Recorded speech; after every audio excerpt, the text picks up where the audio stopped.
You are listening to Let's Talk Trio on podcasts. Keep up with the latest episodes by downloading the Podbean app or stream episodes via our social media accounts. Search for Let's Talk Trio on Facebook, Instagram, and Twitter. This episode is sponsored by Student Access. Student Access, the leader in Trio software. Student Access is an online database solution that allows Trio programs to track their students' information, connect with students by text messages, streamline the APR, and work from anywhere, all online, with automatic updates for changes from the Department of Education. Their technical support team includes former Trio staff and has over 50 years of combined experience working with Trio. Make it easier to focus on your priority, the students. For more information and to request a free demo, visit their website at www.studentaccess.com or call them toll-free at 1-800-801-1232. That website again is www.studentaccess.com or 1-800-801-1232. Be sure to share your favorite episodes on your social media by tapping that share button. This is a great way to support the podcast. Now here's your host, Juan Rivas. Thank you, Amelia, for that wonderful introduction. Hello, listener, and welcome to another episode of Let's Talk Trio. This is Season 6, Episode 12. I am your host, Juan Rivas. In today's episode, we have Jim, Oree, and Rod Adams, both of the Yo Trio podcast. Jim and Rod are on the podcast to talk about the Yo Trio podcast, their own educational journeys, their career experiences, and what the future holds for them. So coming up in just a bit, Jim, Oree, and Rod Adams. A huge thanks to our sponsors, Angelica Villalpando, Rosario Riley, Dr. Ryan Barone, Dr. Jamie Motley, Dr. Jeff Napudi, Angelica Valdez, Felicia Rivera, Jaded Electronics, TrioJoblist.com, NOSOTROS Education Center, and Student Access. Thank you all so much for your continued support of this podcast. You too can be a sponsor of the podcast. Head on over to Patreon and search for Let's Talk Trio. Choose one of 4 patron levels. You can support this podcast for as little as $1 a month. $1 a month goes a long way in supporting this podcast.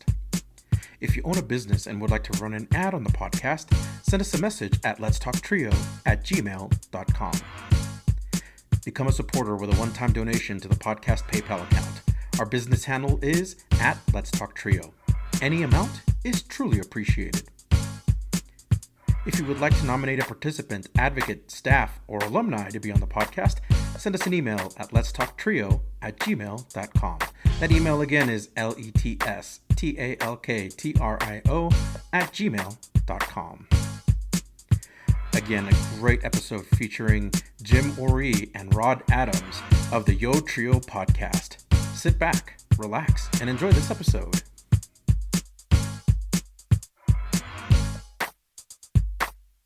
5, 4, 3, 2, 1. Hi, Trio Nation. My guest on the Let's Talk Trio podcast is a current staff member at the Technical College of Low Country as the Associate Vice President and directs a variety of Trio programs. He obtained his bachelor's degree in English from Morris College in Sumter, South Carolina, and a master's in College Student Personnel Services from Miami of Ohio. In his free time, he enjoys reading, writing, planning events, laughing, and spending time with his children. Please welcome to the podcast, Rod Adams. Rod, welcome to the podcast. Thank you, Juan. Thank you for having me. I appreciate you being here. I know that Jim was supposed to be here, and my heart goes out to Jim. I hope everything's all right with his family. We do miss him, but we get to have still one of the co-hosts of the Yo Trio podcast. Great, let's go with it, Juan. So again, thank you for being here. This is kind of a bit of a Trio podcast crossover because we do the Trio podcast. You also have a Trio podcast. This is very exciting.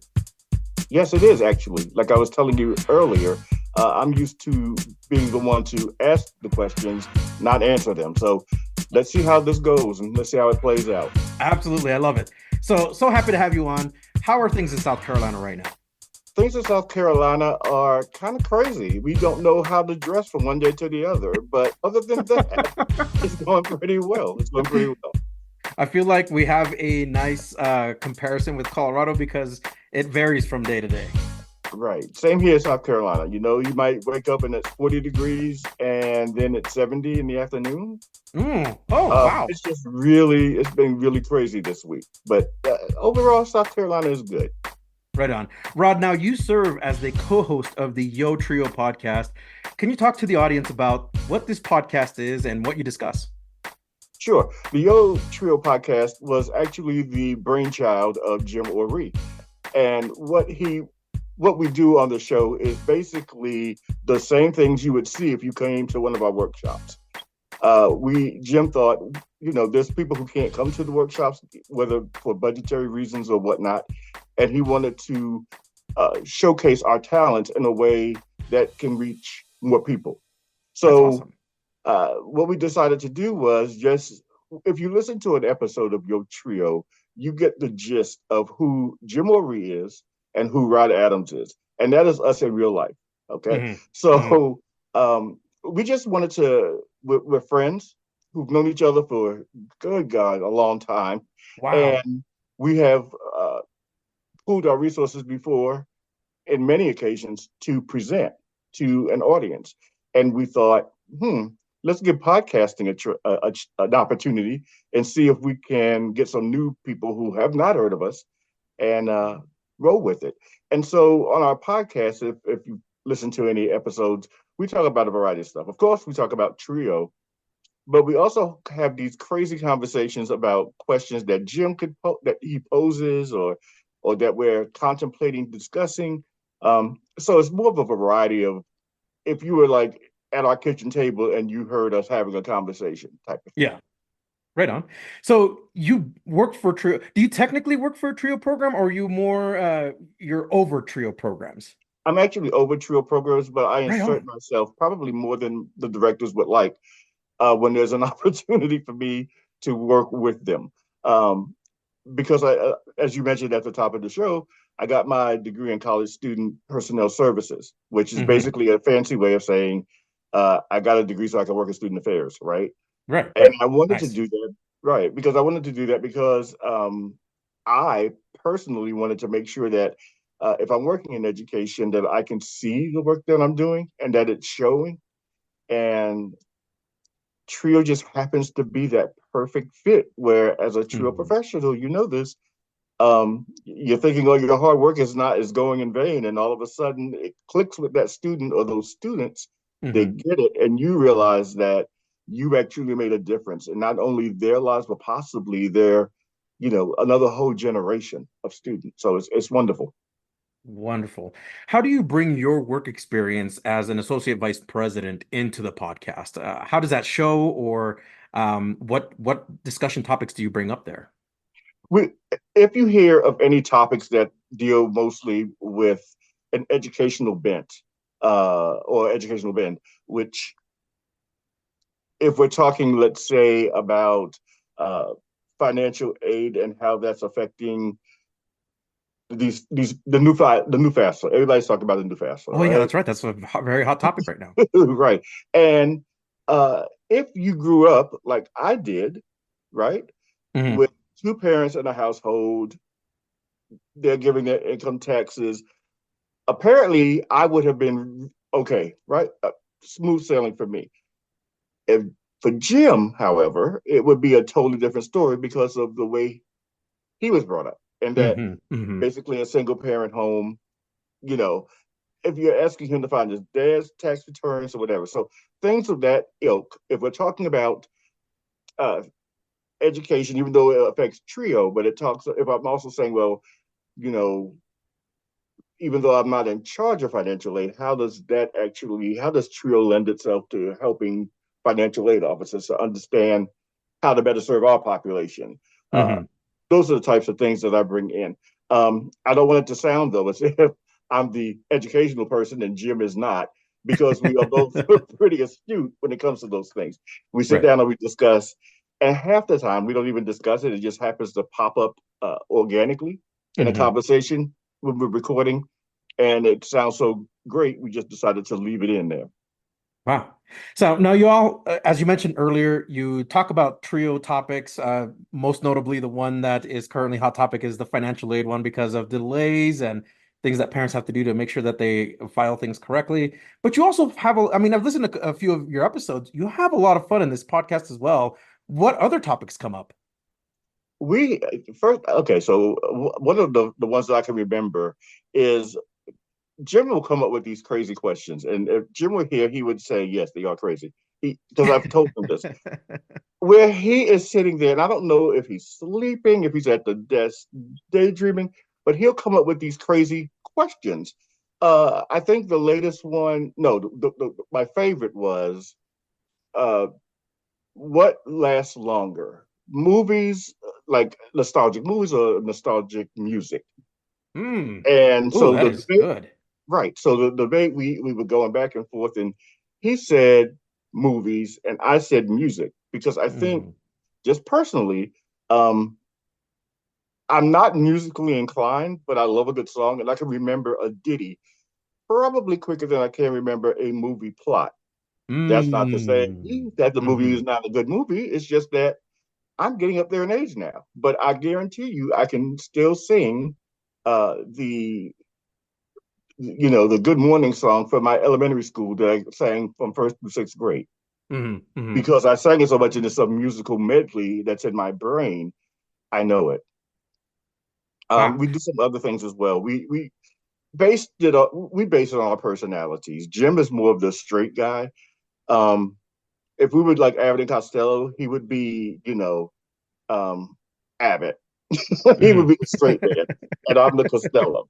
I don't mind going out there and doing crazy things a little bit. One thing that we do is, which we haven't done in a while, and it's probably time to do it again, is a segment called Fool on the Phone, where I just call somebody, usually a friend or somebody we know, and Hmm. just have a quick impromptu interview. And it'll get like it is serious questions, but then there's also crazy things in there that I'll ask. And I remember the first one I did, I told the person that is he available for a 10 o'clock Zoom? Mm. And I would just want to do a quick interview with him. And Hmm. I said, but whatever you do, you have to be able to go with it. You have to flow with it.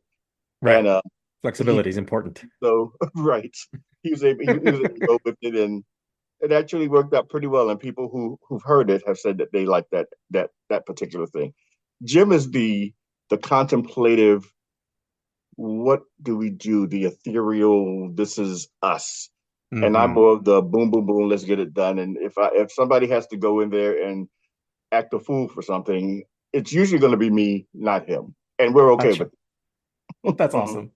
So before we take a deeper dive into the podcast and your trio and everything that you do, Rod, I'd like to give our guests a little time to reflect on their journey so that the audience can get to know you a little bit. Can you share a little bit about your life growing up and what that was like? My life, I think, is somewhat boring. um, but I did grow up in a household where it was me and five siblings. Well, that must have been Um, fun. it was interesting and fun at times. Um, my mom met my dad, who was my stepdad, really, but we never used the word step in our house. It was just Mm, mom and hmm. dad, whatever. Hmm. And they got together, and I grew up actually in Brooklyn, New York, Oh, and Brooklyn. Wow. loved Brooklyn. Hmm. However, did not realize that it was kind of a dangerous place to grow up. I loved it. So my parents, and their ultimate wisdom, decided that they did not want to raise their children in that environment. So they Hmm. moved to Langley, South Carolina, which is in Aiken County, Hmm. and that's where they still reside. Um, I wasn't a great student in school. My parents were the ones who told me all the time, don't bring anything lower than a C in my house. Hmm. And Hmm. I took that to heart, meaning that I needed to strive for the C. I never Okay, really, gotcha. Yeah. you know, if I happened to get a B or an A in a class, Hmm. it was because I found it to be extremely easy, such as English or chorus or ROTC, things like that. Right. But other than that, it was like as long as you don't bring a D or an F, you're good to go in my household. And so that's what I did. It wasn't really, and it's okay because neither of my parents at the time had even graduated high school. Hmm. And they definitely didn't know what to do with college. And my intent was never to go to college, which is really interesting when I tell people that. I Hmm. was going to go into the Navy. I was going to go into the Navy. Oh, interesting. Um, but I passed my examination and everything. But during that time, in the late 80s, there were so many people attempting to go into the military that if you had any medical issue that they thought could really stop you from participating, Hmm. they cut you. And so for me, I had asthma. And even though I hadn't had a flare up in years, Hmm. they were like, thank you, no, thank you. So my guidance counselor was attempting to get me to go to um, community college, which is right around the house from where I live. And don't get me wrong, I work at a community college. But I think that it should be a choice and not telling a student that that's your only option. And my guidance counselors were telling me it's your only option. You're not at this point. You're not going another college for a real college. I put real in quotations. Is not going to Hmm. accept you at this point. And so I'm the type of person that if you tell me something, I'm going to try to prove you wrong, and that has been going on ever since I have been younger to this day. Especially if I know that Yeah. it can happen, you know? So Hmm. I applied for a couple of schools. I asked for a application to Clemson University and was told they Hmm. will never accept you. You won't get accepted. Your grades are not that great. Um, However, my SAT scores did okay. And with the grades I got, I Hmm. actually did get accepted to Clemson. Did not go. Oh, wow. Decided that I wanted the Hmm. HBCU experience because my high school was predominantly white at the time and I wanted to Hmm. experience the HBCU culture. Um, and so I went to Morris, and I don't regret that at all. I did start off Hmm. as a teacher, as an education major, Oh, wow. and Okay. this after one unfortunate incident. Um, okay, I'll tell y'all what happened. So I was student teaching, and I was explaining. I believe I was talking about fragments, and it's fragments, and I was on the board. And as I am turning to write, um, an eraser comes and flies at me and hits me on the back of the head. Oh, no. So I turn around and I ask, who threw that eraser? Who threw it? And of course, Yeah. nobody's going to admit it at first, right? Yeah. So this young lady all of a sudden says, I threw it and I will throw it again. And Oh. I am a 20-year-old student teacher. And I took the eraser and threw it back and hit her dead in the forehead. Oh, no. So I got called to not only that principal's office, I got called to my advisor's office and was told, you probably do not have the temperament right now to be in the Oh, class. no. You probably need to change to a different major. And that's how I chose English as my major. Wow. Okay. So this kind of I'm going to pull us back a little bit because I want to reflect with you with how would your family describe you? So yeah, how would they describe your personality, how you got along with them? How would they describe you? I think if you ask members of my family, they would tell you that I was always the calm one. The calm one. Even Okay. today, I don't know how I fell into this particular role, but if there's an issue, a concern, you need somebody to keep your secret, you just want somebody to listen and not really give their opinion, I'm that person. They'll tell you that I'm the calming force. And I'm not just saying that to pat myself on the back. I'm that person that they would run to say, this is what's going on. And I'm not talking about just my siblings. I'm talking about my siblings, my mom, my dad. Everybody will say, what do you think? What have you? Now, it Hmm. is hard not to give an opinion, but I have learned over the years, uh, keep that opinion to yourself, right? Let them work Right. those things out for themselves. Hmm. And if they have made good with that decision, all you can do is stand by it. Unless, of course, just like in what we do, if you see that it's going to harm you or that you can get, in serious trouble or go to jail or get killed, Hmm. then I'll speak up. But other than that, it's not that serious. I'll let you make that decision. And if it works, wonderful. If it doesn't, it's something you would have learned that you're not necessarily good at, and you need to move forward. Awesome. Okay. Um, Now, at the beginning, kind of the questioning, you said that you strove for the C's, kind of. So I would assume, and I'm going to jump to a huge conclusion here, and feel free to correct me. You were one of the students that just kind of flew under the radar, and you didn't want to be highlighted, didn't like the limelight. You just wanted to get things done. So, is education something that you inherently move closer toward, or do you just feel like it's something you really had to work at to really like? Okay. So if you had asked me that, it depends on what part of where I am in my life, right? So in Hmm. high school, I felt like I really needed to work at it. I really needed to maintain that, especially math. Math was just, even to this day, just one of those things that math and science, Yeah. um, just couldn't. But history, English, anything with reading psychology, we're good. We're good to Hmm. go. Right. So for me, that particular instance there in high school, I did have to work at it. When Hmm. I got to college, though, there was something. We saw so many people who were successful, and education paved the way. Hmm.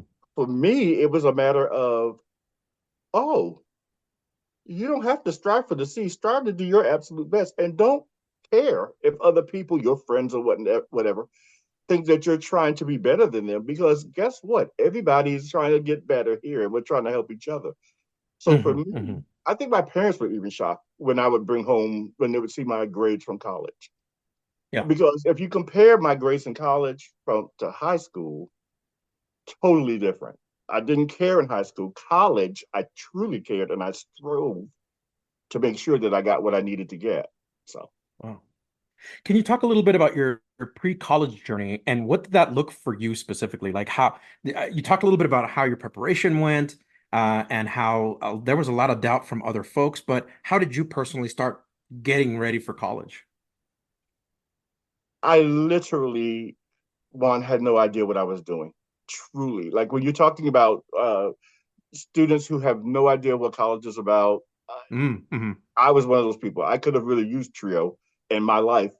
However, where I grew up, there were no Trio programs, and to this day, there are still no Trio programs in that county, which we have Really? been trying. Yes, we have been trying to work on that for years. Mm-hmm. Another friend of mine who works in South Carolina Trio. So I can't really answer that question because there was no preparation. It was kind of like Wow. this was your plan. You were going to go into the military. Mm-hmm. That fizzled. So now you're picking up a plan B, but you never really prepared for plan B. The Mm-hmm. only reason you took the SAT is because your friends who were going to college were taking it and you felt like you didn't want to be left out. So, yeah, I'll sign up to take the SAT. And even then, the counselor was like, you really don't have to take this. I didn't find out till later, of course, that that's because they thought I was going to, you know, Yeah. bring the overall scores down. But yeah, so I didn't prepare. Wow. To be perfectly honest with you, the only thing I can tell you is that I made sure I had some sheets, some clothes, and packed the car up and went. Wow. Uh, yeah, and that was difficult. That was extremely difficult. And I just remember when I took my daughter to college, how it was a totally different experience for her than it was Mm-hmm. for me, Mm-hmm. Mm-hmm. because her mom, I met her mom in college at Morris. Um, her mom is a counselor in a school for elementary school kids. I work in Trio. So we knew the questions to ask. We knew what was going to happen. Um, got to a point where my daughter, Cameron, would talk to other people like, I think, can you talk to this student about this school or whatever, or this college? And he doesn't know what type of questions to ask. And his mom, is it okay if his mom calls you? And Mm-hmm. absolutely. I think you need to be you need to know what you're talking about. So for Absolutely. me to answer that question, one, I really did not prepare. The only thing I Wow. can say is thank God I was relatively smart and was a good reader, Absolutely. Yeah. right? Very, very So good. that's what really saved me in college. Again, like I didn't even know that you had. I'm coming from high school. Mm-hmm. Books were given to you, Mm-hmm. even if you didn't want the book, you were given the book. Like, I go to college. Yeah. I could pick up my schedule. they're like, you owe us $300 and something. I'm like, I Wow. don't have it. My parents don't have it. I'm gonna turn around and walk out. And they're like, no, we'll Hmm. work out something. You can give like for 10 months, I think it was like $30 a month. Wow. And I could probably get through with your, with your college work study. Hmm. But then it was time, and the teachers were talking about buying these books, and I'm like, like we don't get books, and they're like, Yeah. absolutely not. Like, do you not know that you were supposed to? Like, I have no That's a clue. huge shift. Yeah. Yeah. So lucky for me though, Hmm. true story. Um, I worked in the library. I had a college work study. It was in the library. And our library, in its ultimate wisdom, God bless Morris College's library, actually would every book that they had in the bookstore was in the reserved section of the library. So Hmm. you could go and check out a book as long as somebody else wasn't using it, right? Right. And you can use that book in the library. Hmm. So that's how I would do all of my work. Oh, I would go wow. to the library, check out whatever book I needed, Uh-huh. do my work, turn it in. Well, Miss Stoops, who was the librarian and also my supervisor, got word to the president of the college Hmm. that there's this young man who does not have books, but he is coming in here every day, even on weekends, to get his work done. And president called my instructors, and the instructors were like, "No, he's doing really well in school." I had no idea he didn't have a book. I Yeah. get called to his office. Now, keep in mind, when I told you I have no idea what's going on. So, being called to the president's office in college to me is akin to being called to the principal's office in high Oh, school, definitely. which Yeah. was never, Hmm. never when I never experienced. So I'm going there and I'm thinking he's going to kick me out because he doesn't want to wait for his $300. I only gave like 30 dollars Right. that I owe. And he talks to me and he's asking me, how do you like college? And I'm like, so far so good. Just kind of, it's okay. And I still don't understand what's going on. And he says, okay, what I want you to do is I want you to take this letter. Do not open this letter. Take it directly to the bookstore to Mr. Rhodes and stay there and wait for an answer. I'm like, okay, so did he bring me over here to send me on an errand? I go Mm. to the bookstore. Mr. Rhodes the letter. Mr. Rhodes starts going in the back with a bag and putting books in this sack, Mm-hmm. right? So he gives me the sack and says, "Is there anything else you need?" Now, keep in mind, I'm stressing over $300 that I owe. So I'm telling Right. Mr. Rhodes, I don't have money to pay for this. I don't have it. And so, in a nice, nasty way, he says, I didn't ask you that. Is there anything else you want? And I'm like, no, I'm good. And so he says, you know what? You're like a medium. You couldn't tell that now that you're looking at me, but in college, a medium. And so he was like, how about you get the sweatsuit? And he throws the sweatsuit in Uh, the bag uh-huh. and a book bag. He's like, because you have to carry these books somewhere and Yeah. go. Yeah. So that was my experience at Morris College. The president, Wow. somebody, I tell my daughters and my son all the time, be your very best you, because you never know who's watching, who Hmm. one, you're probably mentoring and not even realizing it. And Right. two, people are looking at you. And that was a Absolutely. situation where I was happy and content to go Hmm. to the books to go to the library to review those books. But luckily, Miss Stooks saw something in me and told the president, and the president took a gamble. Hmm. And when I walked across the stage, he gave me a firm handshake and said, I knew that this day was going to happen. And I Wow. was bald because I'm like, you knew, but gosh, there were some times here I wasn't so sure. Yeah. Yeah. That's an amazing story, Rod. Thank you so much for sharing that. So it sounds like then, kind of bleeding into my next question, is the type of guidance you received while in college. It felt like, or it sounds like to me, that the president served as more of a guide and a mentor during your time in college. Were there any other mentors or guidance that you received as you went through your journey in college? Well, there are a lot. I was fortunate that I went to Morris College during that time in my life. Okay. There were every instructor just they never really looked down or talked down on you. They Hmm. always made you realize that you can do better. So even if you kind of slacked off on an assignment, it Hmm. wasn't, hey, I know you slacked off on this assignment. It was, I'm so disappointed in you that you didn't take the time to really fully grasp what was asked of you of this assignment. You're so much better than that. Mm. And if you grew up the way I grew up, it's like, oh gosh, I can't have you feeling disappointed in me by not doing my absolute best, right? Right. I feel bad that you have to come to me now and tell me that you're disappointed in my work, that I chose the party and not really do the work the way I should have done it. But okay. Hmm. Um, and a funny story is, I was a part of a program called Educational Specialist something something or other at Hmm. Morris College. And they would help you with tutoring, and every now and then you got a few dollars if you did some things. And so that should sound familiar to some of our listening audience, right? Hmm. Sounds like an SSS program. Yeah, it sounds very Yeah, much. Yeah. that's exactly what it was, except it wasn't called SSS. And I did Mm. not realize that I was a TRIO alumni until after I graduated years after. Wow. So you graduated already, and I had years later you realize, oh, I graduated. was an SSS alum. I didn't even realize it because the program was called something Wow. else. Hmm. So what happened was I'm at a conference one day, and they're asking TRIO alumni to stand, and I didn't stand. And the person who happened to work at Morris College was Hmm. like, Rob, why didn't you stand? And I'm like, because I'm not a TRIO alum. And he was like, are you sure? I'm like, I'm pretty sure I was not in the TRIO program. And he Uh-huh. said, I'm almost certain I saw your name on some old files. Is your middle name Edward? And I'm like, whoa, yes. Uh-huh. So he then goes and does some research, and sure enough, I was a part of the of an SSS program, but it wasn't called SSS, which is Oh, why I'm one of the.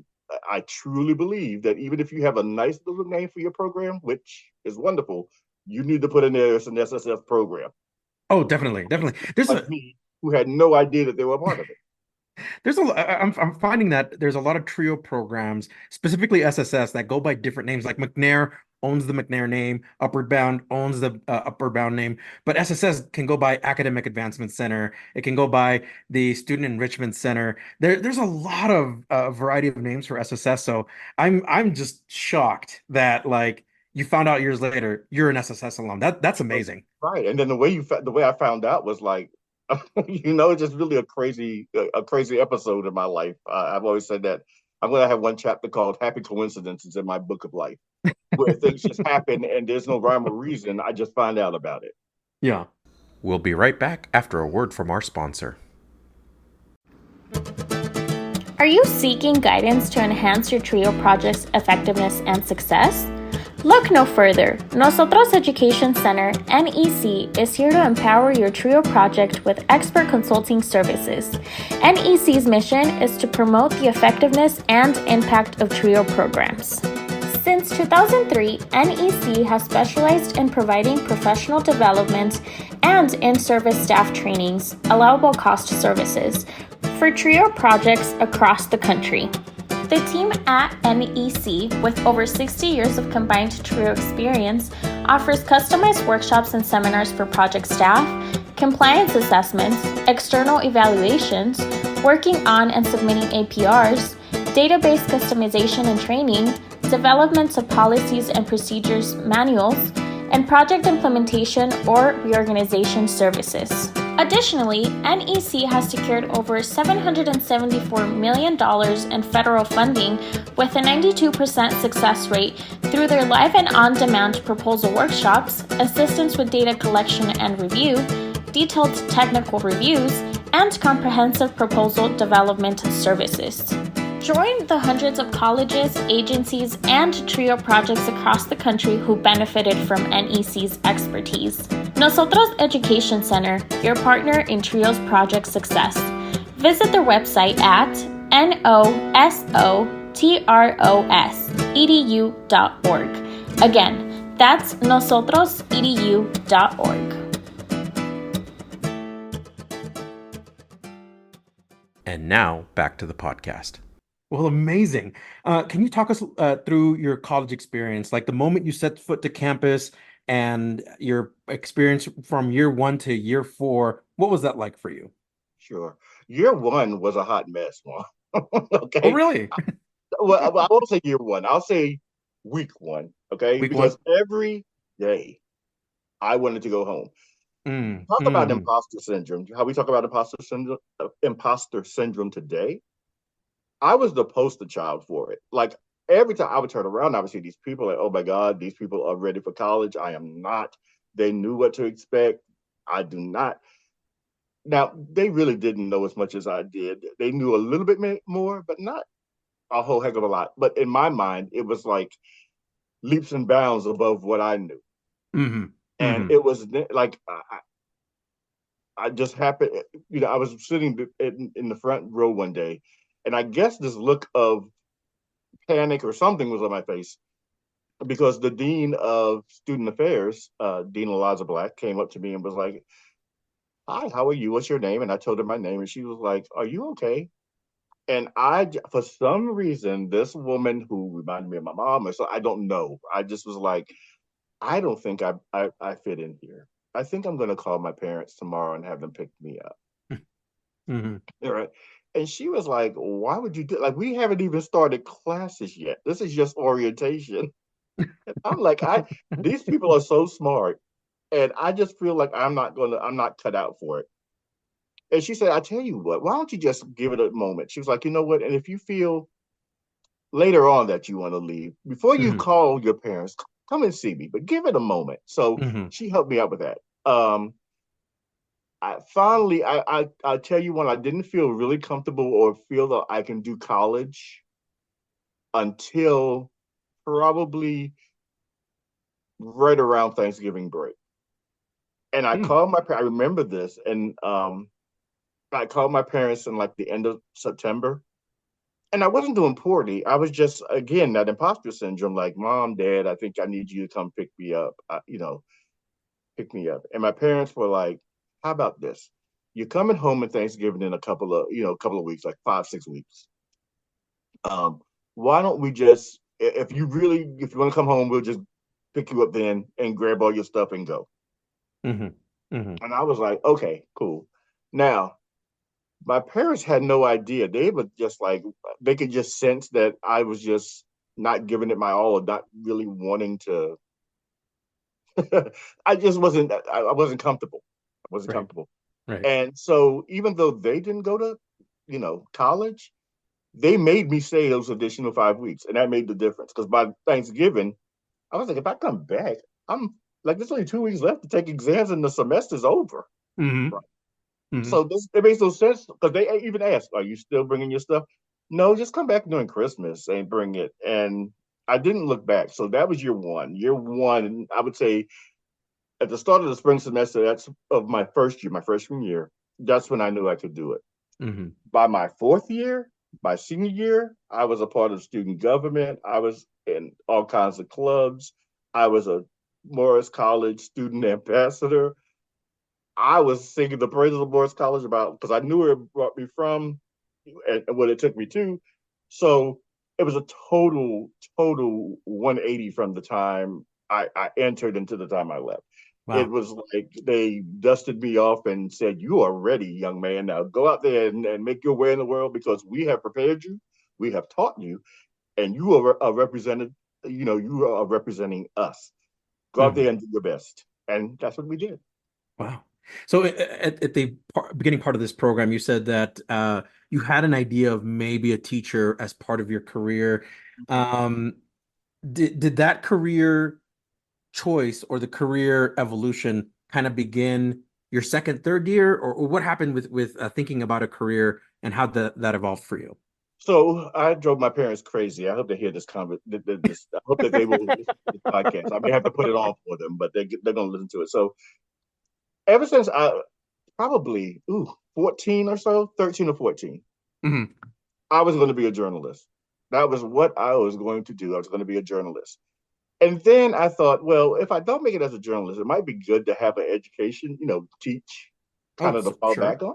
Yeah, yeah, that's a good fallback. So that's Absolutely. how I came to that conclusion. So when that eraser incident occurred, and that was no longer an option, although it could have been an option. Even I realized that no, right now at this time in my life, that's not the best option. I decided to just focus on English and take a minor in journalism. Mm-hmm. Went to visit schools and everything for graduate school. So my senior year, I got a fellowship at the Ohio State University. I was offered a fellowship Ooh. Uh-huh. in journalism. But right, I would say a couple of months before that, there was a devastating fire in Sumter. And I just remember um, this woman had lost her child in a fire. It was a very serious issue. Mm-hmm.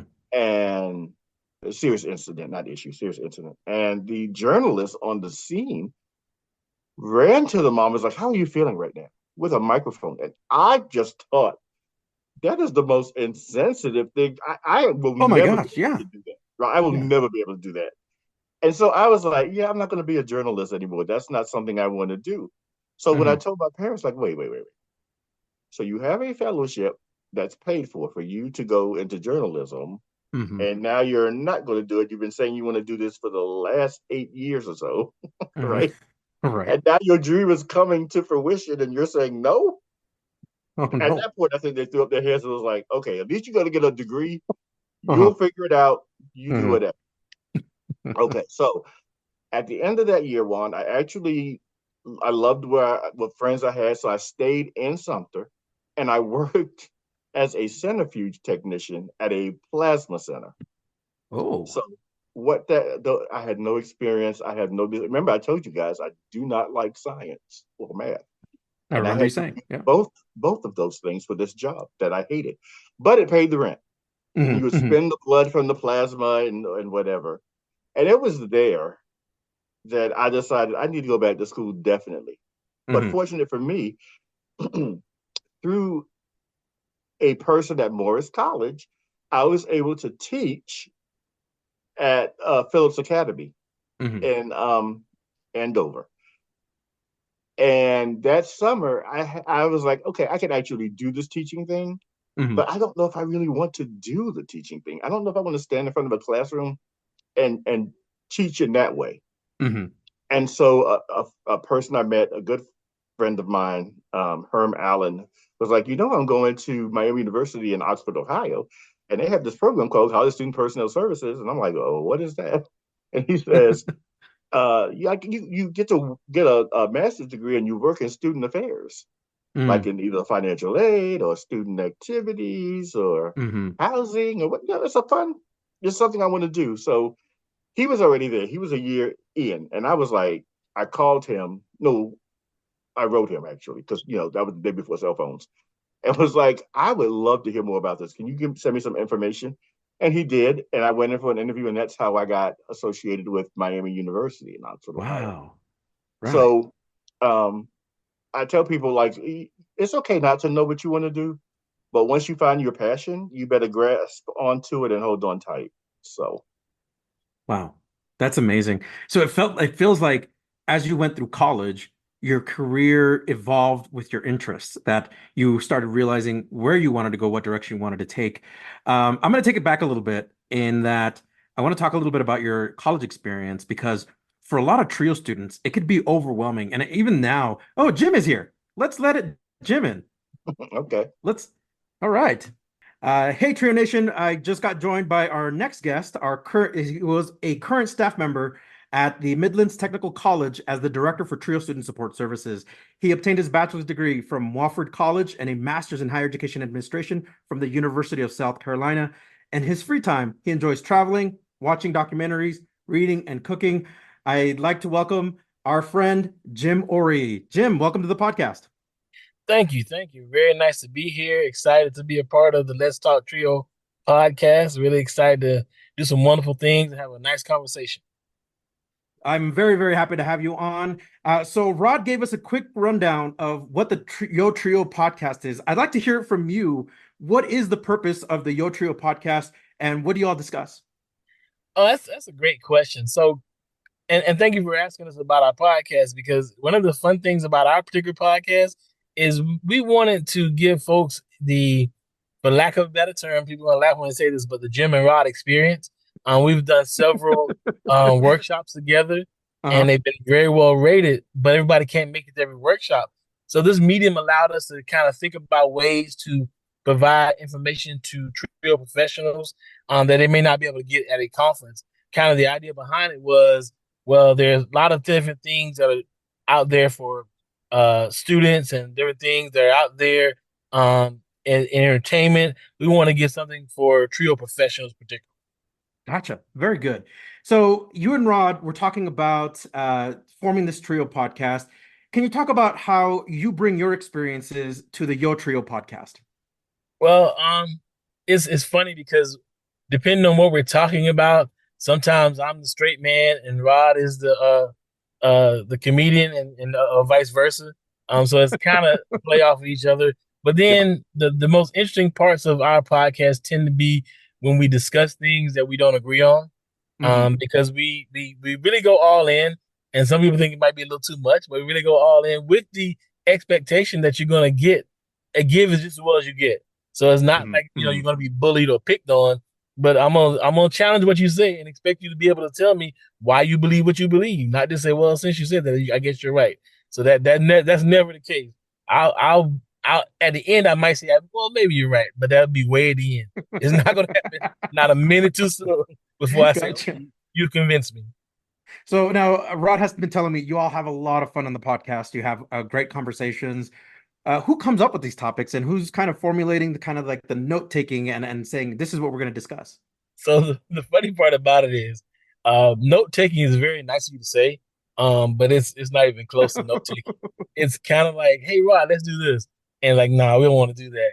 Or the funny thing is, just the other day we were having a conversation, and in the middle of the conversation, Rod said we should do this for the podcast because we're not going to agree. We're going to keep going back and forth and back and forth. So you might as well put that out there for our professionals to kind of to be able to benefit from. And that's kind of the whole purpose behind the podcast.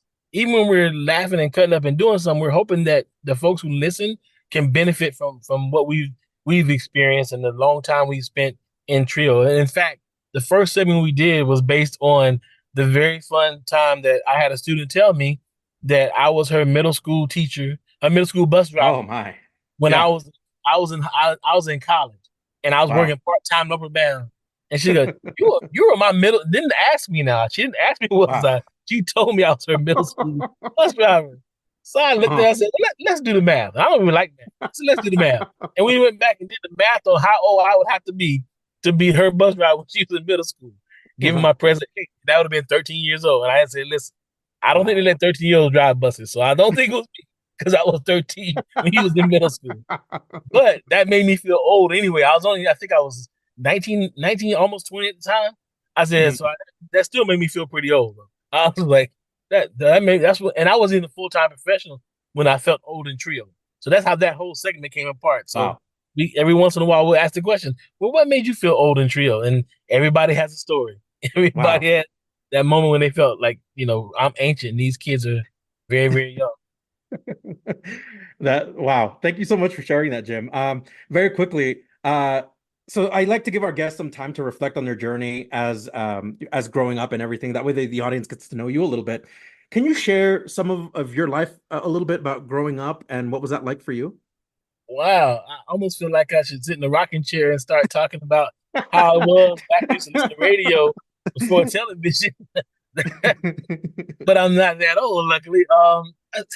Growing up was kind of weird in that growing up when I did, my family took care to make sure we felt loved. We Hmm. may not have everything we had, but we felt loved. I tell folks, you know, we were poor the whole time I was growing up, but I really didn't realize it until maybe middle school. And that's when, you start noticing other people have stuff that you don't have. But until that point, everybody around you was poor. So you're like, hey, we all doing, it's just what it is. So I feel happy that my folks, my extended family, just made sure we felt love. We didn't have to, everything wasn't given to us. We felt like we had people that cared about us as a unit. But I grew up, just in Columbia, South Carolina, having a great time, a lot of great experiences. Bounced around a little bit as far as, house to house, rental property kind of situation. Hmm. But it's just average growing up. Proud graduate of Spring Valley High School, though, I will say that in Columbia, South Carolina. home of the Vikings. And Rod shakes his head, but that is what it is. It's a great school. Absolutely. How would your family describe you? Aggravating. I've never heard that description given to a self before. Well, you see, you have to understand. Um, when I was growing up, um, well, say you have a 9-year-old, Mm-hmm. and you say the 9-year-old, can't give a good sentence, but you say something to 9-year-old, and that 9-year-old says that's not how you use that word. Even though you're like, what? You're 9, be quiet. And then you realize that the person is right. It's aggravating because you can't spank the child for being right, but you really want to. And so that's how my family would describe me because I was a little irritating uh young man, to put it nicely. But hey, Upward Bound changed my life and made me less aggravating. So I think Wow. without Upward Bound, I would have been a much worse person. So you were also a trio alum. Yes, Upward Bound University of South Carolina. Amazing. And so that experience was life altering for me. But the weird part about it, it wasn't on the academic side. It was making me a better person, making me more well rounded, making me Mm-hmm. more worldly, making me understand what's bigger than my little small world where I felt like I was, you know, I felt like a lot of times I was the smartest person in the room. But when I Mm-hmm. got up or down, I realized there are other smart people in the room. You have to step it up a little bit. You can't just go on what you've been doing. So it really helped me get out of the I am great to we can be great. And so I really appreciate that about Upward Bound. It gave me a worldview that I wouldn't have had, I don't think, had I not experienced that program. That's amazing. Uh, Jim, can you talk about your pre-college journey? So you did go through Upward Bound. What did that look like for you, getting guidance to get ready for college? I, the funny part about it is being the aggravated young man that I was, I really knew I was going to college, but I had no idea how. I just didn't know how it was going to happen, but you couldn't tell me I wasn't going to go to college. It just wasn't until Upward Bound showed me how I could actually do it that it became a real reality for me.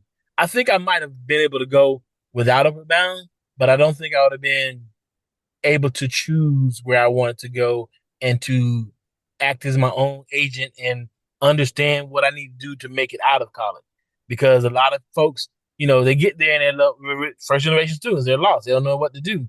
Upward Bound provided me with the right people to ask on campus, the right questions to Hmm. ask when you talk to people on campus, those kind of things that bless the heart, my mom and stepfather couldn't give me, but they're not that they didn't want to. They just had no clue. So Hmm. that was I think what I needed most out of Upward Bound. All right. So I know we're kind of zooming and flaming through these questions very, very quickly, but I'm going to ask you, what was your college experience like? Can you talk to us from year one through year five? What was that like for you? Really, year 5. That's I'm saying year five because that was my experience. still funny, still funny. But the funny part about that is, I wanted to stay another year, but I couldn't afford to. I was working a Mm. double major, and I need 6 credits. But 6 credits at Wofford was at that time. So how old I am at that time, 6 credits a year. Uh, another semester would have been roughly about $5,000, Ooh. not including housing. That's Hmm. about a rough estimate. And I didn't have $5,000, so I had to graduate. And I tell them all the time, especially when I was working Upward Bound in my early career, I tell my students all the time, I wanted to stay in college another year, but I couldn't afford it. Until I had to go. You got enough credits, get up out of here. So I had to go. Yeah. But my college experience was great. I really enjoyed my school. I did a lot of things. I was very involved. I went with the goal. When I was at Spring Valley, and my goal with Spring Valley was to do enough things and be involved enough that when I left and graduate, people were like, well, Jim did that last year. Who's going to do it this year? Hmm. That kind of void would be left.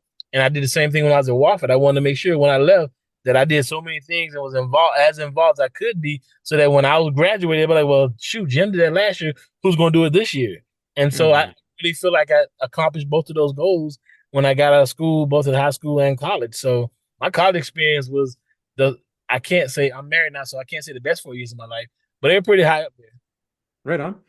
Did you have an idea of what your career would look like as you went through college? Like, did it evolve with you, or you had like a set in stone, like this is what I'm gonna do? It evolved with me because hilariously, my first major in college was physics.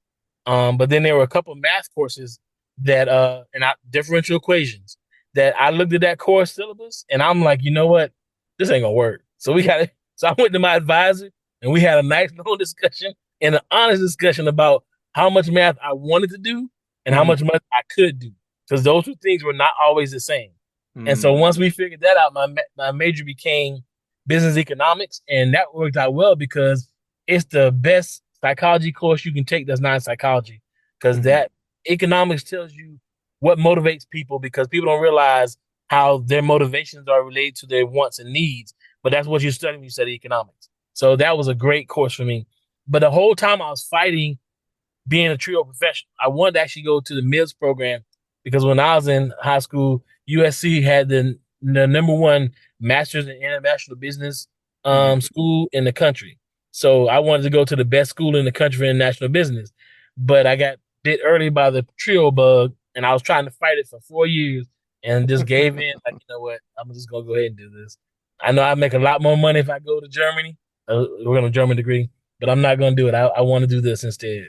So that was my original plan, was going to be international business, but then I got trio hooked, and here I am.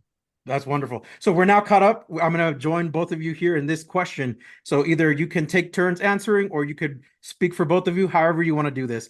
But for many trio students, it can be very overwhelming to learn about college involvement, who can support you. How do you all engage with your college experience? I know Rod was talking about his college experience and what that looked like for him. Jim, I know that you had also a different kind of college experience, but yeah, talk about college engagement and your own college experiences. Well, I can go first. My college, like I said, I went to Morris College. It was small. It was only 700 students at the college. So engagement was really easy to do. Plus, it was an HBCU. So Mhm. most of the students looked like me, and we shared a special cultural umbrella, I guess. How we fit under the umbrella is different, but the overarching umbrella covered us all. Um, so I could throw a rock basically and find somebody to help me out and to assist me. That and that because I had that experience, that's what I wanted to do when I majored in college student personnel services. I wanted to give that same experience to students who were like me, who Mhm. didn't have the knowledge of what it is that they needed to do to be successful in college. Now, had no idea that Trio was actually that thing for me, and that it would be something I would do for a quarter of a century. But it wound up being what it is, and I can truthfully say that it was Morris College that led me. My experiences at Morris College, from those advisors and those instructors, and yes, Mhm. even the ones I did not necessarily like, they poured into you to make sure that you were successful. And I appreciate that. Absolutely. And for me, it's a very similar situation in that when I was at Wofford, it was a small school, 1,200 students.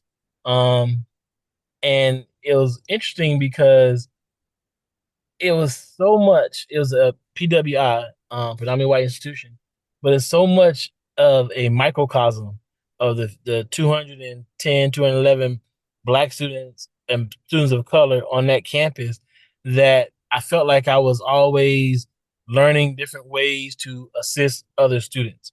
I Mhm. didn't feel like I was responsible or speaking for other people of color in that class, although I did push back on a lot of students who took that tack with me in a class discussion and found out the hard way that you wanted me to speak for the black people and I actually speak for all the white people if we're gonna do this. And so it went back and forth with a lot of students who didn't understand that my lived experiences were going to be different from someone who may look like me but not have the same experiences I had. So a lot of what my experience was teaching folks how to understand different cultures and learning Mhm. from other cultures myself.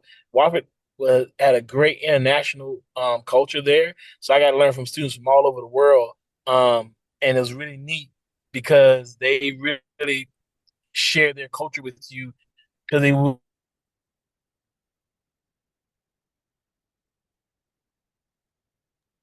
Jim, I think you cut out. Yeah, Jim, I think we lost you.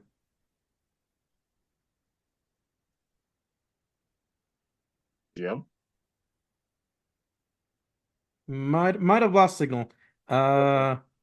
I can circle back on his question. Okay. Um, Rod, if you want to expound on me for like what you think, typically I reflect with a guest about school life balance and what that looks like for them personally. What are your thoughts on this? On school life balance Hmm. as a professional, As a professional, and even in your own prior experience, whichever one you want to cover, or both. I let me just say that trio people are very passionate. They're extremely passionate. Those of us who have been in it for a while, we are extremely passionate. We dig into our own pockets and do what we need to do sometimes in order to make it work, right? Hmm. Hmm. However, and Jim and I had a conversation on our podcast about this and maintaining a healthy balance. Mm. I'm one of those people that you probably don't want to look at in terms of that because I tend to give a lot to my Mm. work, a lot. Hmm. And in reflecting now, I can truthfully say that although I worked extremely hard Hmm. for my career, and although I have a really good relationship with my children and now my ex wife, Hmm. looking back, I could have made that work a little bit more had I just pulled away from work a little bit. So, Hmm. to your listeners, I would say, love Trio, love what you're doing, but please take care of yourself, take care of your family, and make sure that there is a balance. Absolutely. Mine wasn't as balanced as it should have been. Now, as I'm getting older, I'm gonna be 30 in a couple of months. Okay, not true. Uh, Nice young 30. yes, a nice young 30. Second Um, time around. right. I have a 24-year-old child, right? So yeah, imagine that. But uh, no, in all honesty, it's okay to say I'm not going to let my work life bleed into my personal life, and I'm not going to take time from my personal life to work on the work. You know, so if nothing else, learn that from me that as much as I love my job, and yes, it has helped to elevate me to where I am. I still think I could have gotten here and still found a little bit more time for the family. Mm-hmm. Jim, I don't know if you caught the question. What about for you? What is the school life balance, work life balance? What does that mean for you? Well, I understand a little bit earlier than Rod probably did because I had a lot of time to reflect in my travels back and forth. I worked an hour and a half from my job. I lived an hour and a half from my job for a number of years. So that allowed me to have wind down time on the way home and wind up time on the way to work. Hmm. So I think that helps me get that balance earlier than what Rod did. But I really focused in a lot on being in the moment. And this is what we talked about in the podcast was being in the moment that when I'm at work, I'm really doing work things. I try not to let home things bleed into unless it's emergency. But the same is said when I'm at home. I don't let work things bleed into my home life unless it's an emergency. So I really keep those boundaries simply because I think you're better to the people you're trying to be with if you're present in that moment. So if you're at work, you're better for your work folks if you're present in that moment. If you're at home, it's better for the home folks if you're present in that moment. So I try to be present wherever I am to the best of my abilities. Do I do it 100%? No, not really, but I do make that effort. And Hmm. I just try and teach my kids right now that, dad loves to say, work hard, play hard, but you got to work hard first. You get to do whatever you have, all the fun you want with no guilt, no remorse, no wondering, should I have gotten this done? You've done the work. Now it's time for you to enjoy the life. Absolutely. Why did you choose the majors that you currently have? So for both your bachelor's and your master's, why did you choose those majors for yourself? Okay, I'll go first since Rod think I'm Go for skipping. it. Go for it, But Jim. so like I said, with the econ, I was trying to dodge the math, and it wound up being I only dodged two of the math courses, differential equations, and one of the other calculus courses. The other course I had to take anyway, so I could have stayed in physics and still just work my way through differential equations. So that was the undergrad, and I think um once I realized I was going to do trio, I wanted to bring um higher education administration into it because again, I had the skills through my working part time every summer and working as an RA, I had the people skills part of it. So I wanted to learn the administrative part of it. So I chose higher education administration to focus on budgeting, organizational management, those kind of administrative skills, because I already had experience with the people one on one, dealing with folks in crisis, that kind of stuff, in skills. So I felt like that would have been a good combination to have the in person skills that I got working up or down, and then the management skills from the higher education administration. Awesome. Thank you. For me, my major, I went through it's amazing that I graduated in 4 years, really, because I changed majors I don't know how many times. Um, but journalism was always going to be, like I said, it was going to be a part of it no matter what. Mhm. And I really wanted to be a journalist. I really was interested in people and ideas and things that were happening. Um, Jim would probably tell you it's just because I'm just plain nosy, and a part of that is true. Uh, but I decided to major in English because I figured that no matter what job I had, being able to write well Mhm. would come in handy, right? Absolutely. So, and I told you the story about the centrifuge technician position I had after graduating from Morris, which you know I could spell centrifuge technician, but I didn't really want to be one, right? So, uh, luckily, like I said, I met a good friend who told me about the College Student Personnel Services program at Miami University in Oxford, Ohio, and I knew I wanted to work in student affairs after that. So luckily, I caught it in time. What I didn't know, as quickly as Mr. Oree knew, is that he wanted to do trio. I didn't know what trio was, right? I Mhm. just knew I wanted to do this type of work. And what a wonderful, wonderful present I received when I actually was able to marry everything that I've majored in into trio. If I want to write a news article about my students, I can do that. If I want, Mhm. right? If I want to talk to them, counsel them about what it is that they're going to experience when they go to college, I have that. That's part of my master's degree. So it's the best of both worlds for me. It just Wonderful. it's almost as if it was made to be. Is how I feel about it. So my major, my undergraduate, and my graduate majors just became a wonderful medley of what it is that I do today. Wonderful. I'm going to ask you both this question to really reflect, because I love asking this question to all of our guests, is can you talk about the moment you graduated from college and what that moment meant for you and for your family? Okay, I'll start off this one. So I graduated in 1990. So yes, I'm a little bit more than 30. Okay. But um, for me, it was such a sense of accomplishment considering where I started. Because that first week, it was touch and go. I wasn't sure I was going to make it. And I Hmm. actually wound up getting to the point to graduate with honors, no less, right? And my sophomore year, my mother used to smoke. She used to be a smoker. Hmm. And she said to me, you know what? If you graduate from college, I will quit smoking. No way. And on Mother's Day of 1990, I walked across that stage and my mother threw away her cigarettes and has not gone back Wow. since. So for Wow. me, not only was it an accomplishment for me, I feel like my family really got it and understood it and celebrated it with me. And I think even though, like I said earlier, my parents didn't go to college and they Hmm. didn't really know how to help me, I think my mom knew deep down inside that giving me that gift to say that should if you graduate, then I'll quit smoking was a way to get me to keep going because I hated cigarette smoke, Mm. right? Hmm. And Hmm. I was glad when she quit. Oh, that's So good. the fact that she kept her word and she did it, but I knew she would.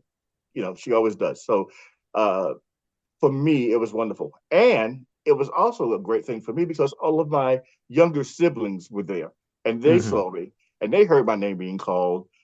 And it was just a wonderful feeling. It was out. I never would have thought that it was going to happen for me until it actually did happen and it was a reality. That's amazing. What about you, Jim?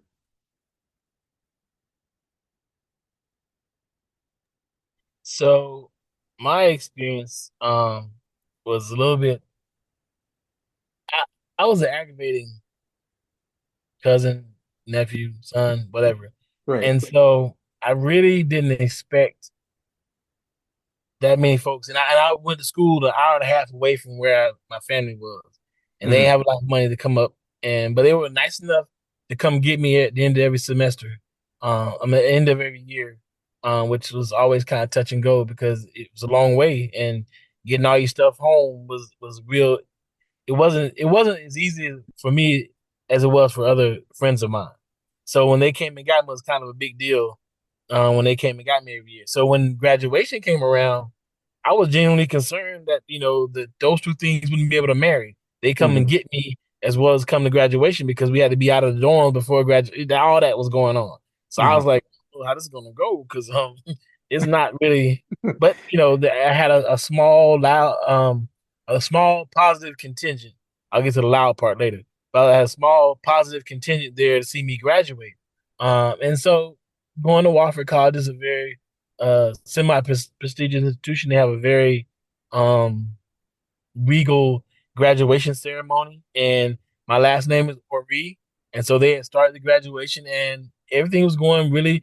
People were doing very restrained clapping, not even a lot of celebration when their child walked across stage. It was going fairly Right. well. So when my name was called, I get up there, I'm walking across, and one of the traditions I probably shouldn't tell that tradition. People wouldn't find it funny, but they have a lot of weird traditions at Wofford. But maybe over some wings we'll talk about that. But anyway, so when it got to my name being called, everybody's being quiet, and it was Ernest James Oree, and out of the blue you hear, "That boy Jim," and everybody just buzz out laughing, and I'm like, okay. I know exactly who it was. My aunt. She was just, but up until that point, they all done Oh. really well, and it went back to being a very quiet and it was so funny. Nobody picked up. It went back to being a very quiet, regal ceremony. But I'm like, that told me that for them, that moment meant a lot, as much for them as it did mean for me, and Wow. that was really special for me because again, you know, when you grow up in a family with limited resources, when they show up for you, it means something. And so Absolutely. I appreciated it, and I think I know they know it, but I think they know. I hope they know that I really appreciated them showing up for me for that graduation. That's amazing. So now you're graduated. Both of you have done the college experience. You're now with your degrees. A lot of graduates usually ask themselves, okay, what's next? Did you all know, or did you have an inkling of what you wanted to do after graduation? Well, like I told you, I had my life all planned out. I had procured a fellowship at the Ohio State in journalism, and decided, yeah, I'm not going to do that anymore. Which, like I said, my parents got crazy. Like, what? Okay, whatever. You're on your own, kid. You got that degree now, so make your way into the world. Right. No, I had no idea what I was going to do. I just knew. Hmm. I can tell you I knew that what I didn't want to do at that point, Hmm. right? If you asked me, Rod, what is it that you want to do? I have no idea. Can you tell me what you don't want to do? I know I don't want to be a journalist that just wants to go for a story and not care about human interests. I know that whatever I do, I want to help students who are like me get through college because this school helped me. And I don't know what that career is going to look like, but I know that it's whatever it is, it's Hmm. going to be in a field that helps people Hmm. that doesn't involve math and science. So that was it for me. So yeah, I had no clue. I really didn't. But like I Hmm. said, it just worked itself out. And I tell Wow. students, my daughter, I have a 24-year-old right now, who's like, I don't know what it is I should do. And I think I should have my life together. I'm like, at 24? You Yeah. should have your whole life Super figured out at young. 24? Right. Right. I'm like, I'm 55 and I'm not sure that I have my whole life together. I have a lot of pieces of it together, but there's Hmm. still other Hmm. things I still would like to do. Don't beat yourself up. Allow yourself to grow and to Hmm. experience things, because you never know, one of those experiences may bloom into a whole new career, or you may create a new career. We just So never. true. So true. What about you, Jim? Well, as I said earlier, I kind of knew I wanted to do the Miz program, but Hmm. it all it all kind of runs together. when I was in Upward Bound as a junior, I think it was, we're in one of the classes with our counselor, Mikhail Gill.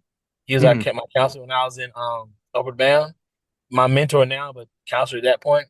And he was Mhm. sitting there talking about it, and I was kind of nonchalant and, like I said, aggravated. And so he asked me, because Of everybody was course. answering the question about what they want to do with their life, and I'm like, I don't know, I don't know, I don't know. So he kept telling me, he's like, listen, I'm asking you one more time, what do you want to do with your life? And I'm like, I want your job. Hey, Wow, what? like that. You were just like, I want your job. Yeah, that's what I said. He said, what you talking about? I said, I want your job. I said, and this is where he kind of got a little upset at me. I said, you come in here and hang out with us all day. You hang out with us each evening, playing spades, ordering food, and they pay Mhm. you. I want to do what you're doing because you ain't doing Mhm. no work. And he was like, okay, then I'm gonna show you how to do it. And he spent the next year telling me what I needed to do in order to be an Upper Mountain counselor. Mhm. And Mhm. you know, when I graduated from college, I thought that was going to be able to happen right away. But being an econ major, I knew that we were in a recession, but Mhm. I didn't know how that's going to affect me individually because macroeconomics teach you what a recession is. Microeconomics every day, you feel what a recession is. So I Oh, knew at the macro good way level to what a put it. recession was, but Mhm. when I got out and tried to find a job at the micro level, I understood what a recession was, and it was really, really brutal. Wow. So it took me a year to get into Trio. From 1991 when I graduated till I got in 92, and except for maybe 3 years, 4 years tops, I was doing Trio ever since. So Mhm. once he made me articulate what I wanted to do, he made sure I didn't leave too far from the path. That if Yeah. I took a wrong turn, got me back on track to be able to do what I'm doing today. So I'm forever grateful to him for that. But we recently had a conversation about that, and he was at he he said he called me a bully because I said I want his job. I said I wasn't being a bully. I didn't think you was going to give me your personal job. I just said, as many teenagers do, I was trying to say I want to do what you're doing, but that's not how it came Mm, that, absolutely. Well, thank you both so much for sharing that. At what point in your educational journey did you realize you needed more than a bachelor's degree?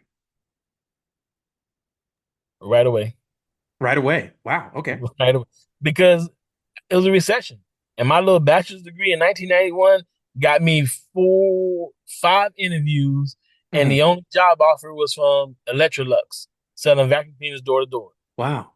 Okay. with a business economics degree from Wofford College in Spartanburg, South Carolina. It was a Wow. recession. There weren't any opportunities, and although my college was very prestigious, it just wasn't a lot of opportunities. That's why I said I understood on the macro level what a recession was. On the Hmm. micro level, I felt what a recession was when I'm sitting here with a degree that costs a lot of money and I barely get an interview. Yeah. So Wow. it was something. So I knew right away. But now that doesn't mean I was gonna get one though. I knew I needed one, but I Hmm. had no way of figuring it out. So then that year later, like I said, when I got the job in Trio at Midlands Tech of all places, many, many years ago, Hmm. I was laid off 6 months later. Wow. And so instead of worrying about, I think that job at Midlands Tech was so good to me at that time in my life. I had everything I needed. You know how you need to be a change, but you're not willing to make that change yourself. Hmm. I need to be laid off in order to go back to graduate school. I wouldn't have, Wow. I was too Okay. comfortable. I would not have on my own done what Yeah. was good for me and gone through that. I would have just been like, it'll wait. I kept putting it off. But having that stare me in the face, graduate school was the best option for me. And so that path was chosen for me by fortunately being fired. I was fortunate enough to be fired in order to get on the right path. Wow. And Rod, you shared a little bit about when you decided it was time for your master's, but can you expand and share a little bit about what was that moment, that realization that said, I need that next degree? It was when I was spitting plasma from blood. Right? Like, not believe, like, there, what in, like, on my transcript says that I'm equipped to do this job. Hmm. And I had a boss that was just horrid. Like, No. and I'm sitting there one day and I remember going back, uh, to where I lived with some friends of mine who were still in college, Hmm. saying, this $6.25 an hour, and yes, that was more than the minimum wage back then, Wow. right? Wow. Like, it's not. it's not working. It's not working. I cannot Mm-hmm. do it. I Mm-hmm. can't do it. I know that I need to get a master's degree. And then you start second guessing, right? Like, oh my God, Sure. why didn't I just go to the Ohio State and just take that fellowship? I could be in an apartment right now, not having some Oh my money in my gosh. account. Yeah. But I'm glad that I stayed firm. But for me, it was like when Jim said he had to get fired, I fired myself. Like I cannot do this. I need to go. And that's when I reached out to my friend Herm, who was actually in the program, and saying, "Hey, what do I need to do to get that done?" And in a way, like I always talk about how my undergraduate experience helped me out immensely, even at that point and juncture in my life. Mm-hmm. I needed letters of reference Mm-hmm. for Mm-hmm. grad school, and the president of the college, Dr. Lund C. Richardson, wrote my letter of recommendation and had various things that he remembered about me. Mm-hmm. And I just remember going through the interview process to get into the program. Everybody was like, I can't believe that a president of a college, like you're the first person we've ever had to have a president submit a letter on their behalf. And I'm sitting there going, really? Like, I thought everybody would do that. Everybody doesn't know their college president, No. you know. You But knew so your yeah. college president on a first name basis, which is awesome. Hey, Lunds, how are you, sir? So now you both work in separate higher ed institutions. For Jim, it's you work directly for a TRIO program. Rod, you oversee TRIO programs. Are the current careers that you're currently doing something you envisioned for yourself 5, 10, 20 years ago? For me, yes, because as an associate vice president, I'm still not where I want to be yet, right? Because my Mm, goal was to, when I majored in college student personnel services, after I figured out what it is I wanted to do, I knew that I wanted to be a vice president for student affairs, right? And I'm knocking on the door. I'm not there yet. And you know what, Juan? I may not get there. It's almost time for me to retire. I may not get there, and that's okay. But I did envision it that this is where I was going to go. The funny mhm. thing is, though, um, I probably could have gone elsewhere and maybe have already attained that vice presidency, Mhm. except at most places, the vice president of the organization doesn't have control of TRIO. And every time I got promoted at Yeah. TCL, right, Uh-huh. I was like, I will take this new role and I will take this position, but TRIO has to come with me. I'm not giving TRIO to anybody else. I'm not giving Mhm. TRIO to anybody else. And so that's why it's a strange thing that as an AVP, Trill was under, directly, the directors report directly to me and not to a Trill director who reports to me type of thing. But Wow. yeah, I envisioned it and I knew that it was going to happen. Like I said, I'm not exactly where I wanted to be, but I'm good. I'm good. Yeah. And it was a deliberate stepping of what I was doing in order to get there. Right on. Jim, did you bully yourself into trio? um, well, not exactly, but I've had the fortune, the good fortune, the blessing of having directed student support service, Hmm. BUB, a program manager for EOC, directed talent search. I worked at a 4-year institution, a 2-year institution, state and private. I've had such a very chill experience that it happened organically. If I tried to do what I've been able to do, Hmm. I would have failed miserably. But it's just been so many good opportunities here and there that I've been able to take advantage of them. So while I envision myself working in trio, the different roles I had no idea that I'd be doing so many different roles and having so many different experiences within trio itself. Wow, that's amazing. Why is first generation student achievement important to both of you?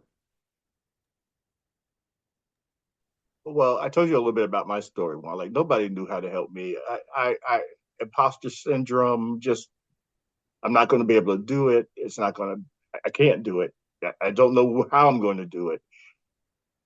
Being a first generation student and having gone through that, to me, going, being able to give back to other first generation students is a way that I think I'm paying it forward to what was poured into me, right?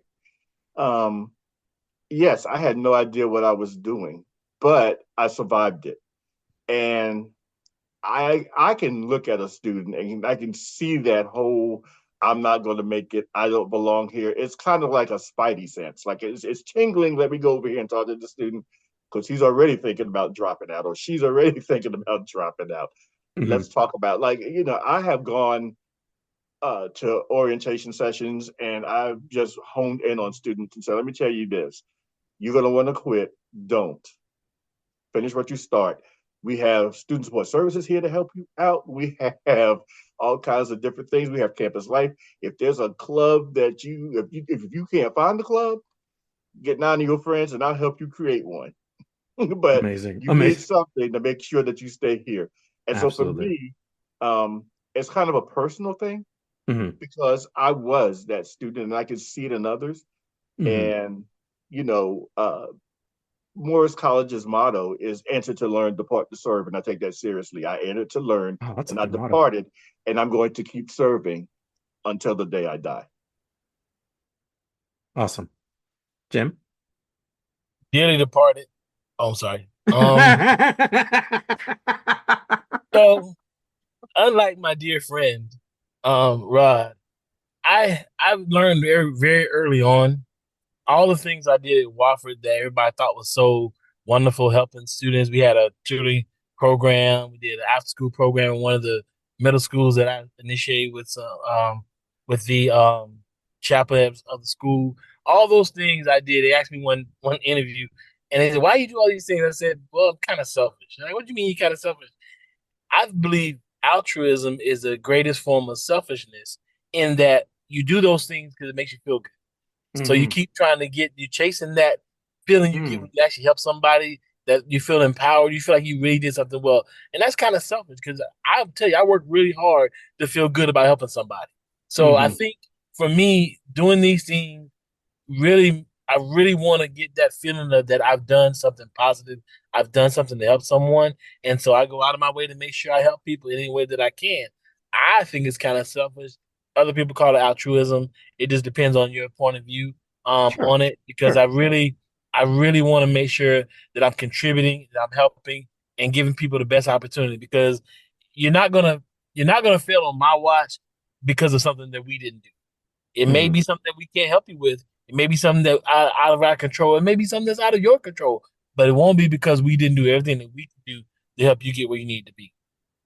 Amazing answer. I love that. So now we're going to get into the podcast part of like why you created the podcast. So first of all, how did you two meet? How did that happen? Was it per chance? This was y'all had just great chemistry when you met? Because when I listen to your podcast, y'all have really great chemistry. You sound like you've been friends for many, many, many years. So yeah, how did you two meet? Well, while Add I'm one looking more at minute to you, that. question, Jim. Like I say, add one more minute to many, many, many, many, many years. But go ahead, Rod. Go ahead, Rod. No, it's just for people who listen to the podcast, I usually get this. Why are you so mean to Jim? Like Jim always comes across as like the good guy for some reason, and I feel some kind of way about that. No. But we actually met when we both at the same time, because I've gone to various schools and worked in various places, and so has Jim. It just so happened at this one time we wound up working together. What was that, 1998, Jim? At Yes. Piedmont Technical College. Yes. And we met, and he was doing something. And somebody said that's Jim. He works with the Upward Bound, and I was like, Upward Bound. What is that? Right? Like, then I was like, oh wait a minute. I think college had that. Isn't that with the little children that run around the campus acting crazy? And so I went to him and I introduced myself, and he told me what he did. And I asked him questions about Upward Bound, and not knowing that one day I was going to be working in Trill. That's the truth. I had no idea. And that's kind of how we met. And then Wow. I realized that he got my crazy jokes, my obscure jokes that tend to be just off the wall. And he was laughing, and I'm like, oh, this guy's kind of cool, right? That's And so awesome. that's how we got to met. And everything Rod said is true, except I'm just kidding. Everything Rod said is true. And so much so that I wanted him to be working in trio. And by that I mean we were talking, and it just so happened we were having a conversation, and Raul was saying how he enjoyed. It looked like I had fun what I'm doing. Like I enjoyed my job, and he remembered some stuff. We got talking about how much fun my job can be. Mm-hmm. And so a week later, maybe two, our dear friend Frances McCullough called me because she was looking for someone to work in her upper bound program at Technical College of Low Country in Beaufort. And Rod had just told me that he's thinking about moving to Beaufort. And I feel it had to be like destiny, serendipity, whatever, because Yeah. I think you hear Beaufort in the same week without actually living in Beaufort. Right. So two people in the same week told me mentioned Buford to me. I'm like, that has to be some kind of thing. Destiny. So I That's like, fate. Rod, let's talk about. So I was like, well, you need to go when you go down there, go talk to her. I told her about it. She's gonna be looking for you to call her. I didn't know he's gonna call. I was hoping he would, but I didn't know he's gonna call her. And Well, sure I enough, did call her. I called her. Funny story. So I called her, and then she says, "Oh, we just filled that job. Thank you, though." Oh. And I'm like, "Oh, I didn't know okay." that part. Yeah, they'd already filled the position, right? Uh-huh. So I'm like, okay, well, that's not going to work. So we did wind up moving to Beaufort, and I wound up working at a place. I'm not going to name the place, but it was as an innkeeper, right? It's a bed and breakfast, and I'm an innkeeper, and I'm like, I'm just going to find a job. I want to work in education. I have this, I have experience, and I'm just going to wait for the perfect job to open at TCL, and I'm going to just put it back in there, right? So I finally find a job. I'm going to be working as an ISS person in school suspension coordinator at a school in Beaufort County. And all of a sudden, I get a call that says, "Hey, we would like to offer you a chance to come and interview for this position in Upper Bound." And I'm like, I just accepted another job. I start like this is on a Thursday. Like I start Monday. So I'm gonna have to say no. I am so sorry. No. Okay. So next thing I know, maybe 2 hours later, I get another call, and it's Frances McCullough, our dear friend Frances McCullough, who says, "Hi, Rod, remember me? Yes, you're the person who did give me the job. Yes, Mrs. McCullough, I remember you." And she says, "I really want you to know I really would like for you to consider coming in and interviewing for this position."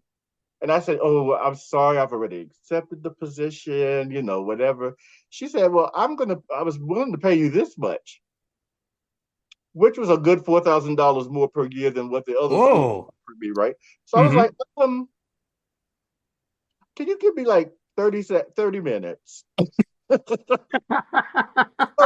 I spoke it over with my wife at the time and said, what should I do? So Kathy, being the wise person that she is, says, go for the interview. Because this is something that you want to do anyway, right? You don't really want to do the ISS job. You're only doing it because I'm pregnant. We're about to have your child. I appreciate that. Yeah. Because I was like, we need some health insurance before this baby comes.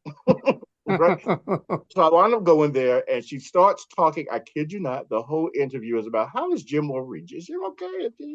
And I'm like, if we want Jim to come and interview, and then we got a few questions in. So you were sending proxy for Jim. It felt like right. I'm like, okay. So, but what it was Jim had already spoken so highly about me, and she already saw my resume. She knew what I could do. So what I didn't realize until later was basically you're the only person we're interviewing because she couldn't tell me that legally. Oh, yeah. And so, yeah, the job is yours, but you have to do your absolute best. So that's how that story came to be. And it's so funny because I tell people all the time, having been in trio now, working in trio for 25 years, I did everything in my power to blow it. Nope, not going to do it. Not going to go. And it's something I absolutely love. That's awesome. That's amazing how you two met. So in your years and experience in trio already, what is something that you learned in your time in trio? What is something that your takeaway either for yourself personally, professionally, or educationally? For me, I can truthfully say that the trio nation is a strong one. I mean, strong.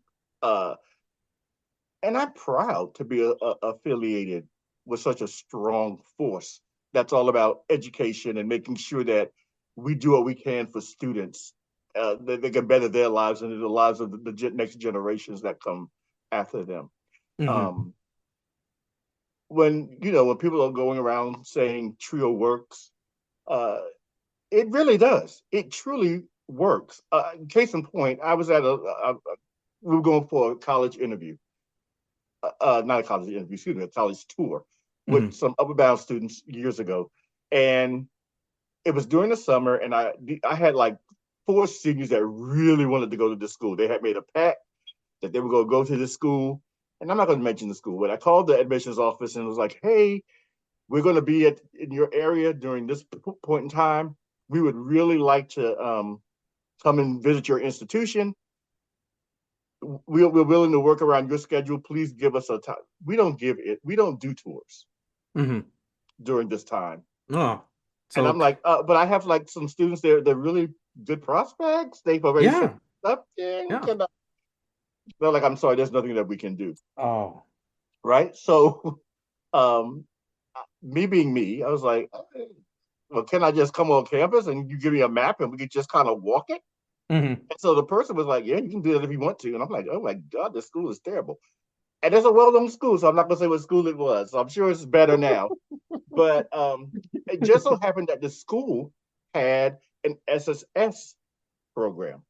So I Oh, contacted the SSS program. I contacted the director and said, "You don't know me, sir, but I'm from South Carolina, and I have students who are really interested in this program. And I have the map, and we're going to come and like kind of do a walking tour. How would you suggest we start that or whatever?" He was like, "What?" I was like, "Yeah, like they gave me a map and a walking tour." He was like, "Absolutely not." And then I'm like, "Oh my God, what is it with this school? This school is so rude." Right? He was like, "What you're going wow. to do is you're going to come on campus and you're going to come to the auditorium. Mm-hmm. I will have SSS students, our SSS ambassadors, walk your students around and tour you. We will tour you. That's And amazing. Yeah. we will get the cafeteria open so that you can buy them lunch and make sure that there's a time to sit." Yeah. And that's just one of the many stories that I have where Trio truly works, Wow. and where we thought that there was a no, there was a barrier. Mm-hmm. Somebody from Trio, yet again, came and removed that barrier and said, "Come on through."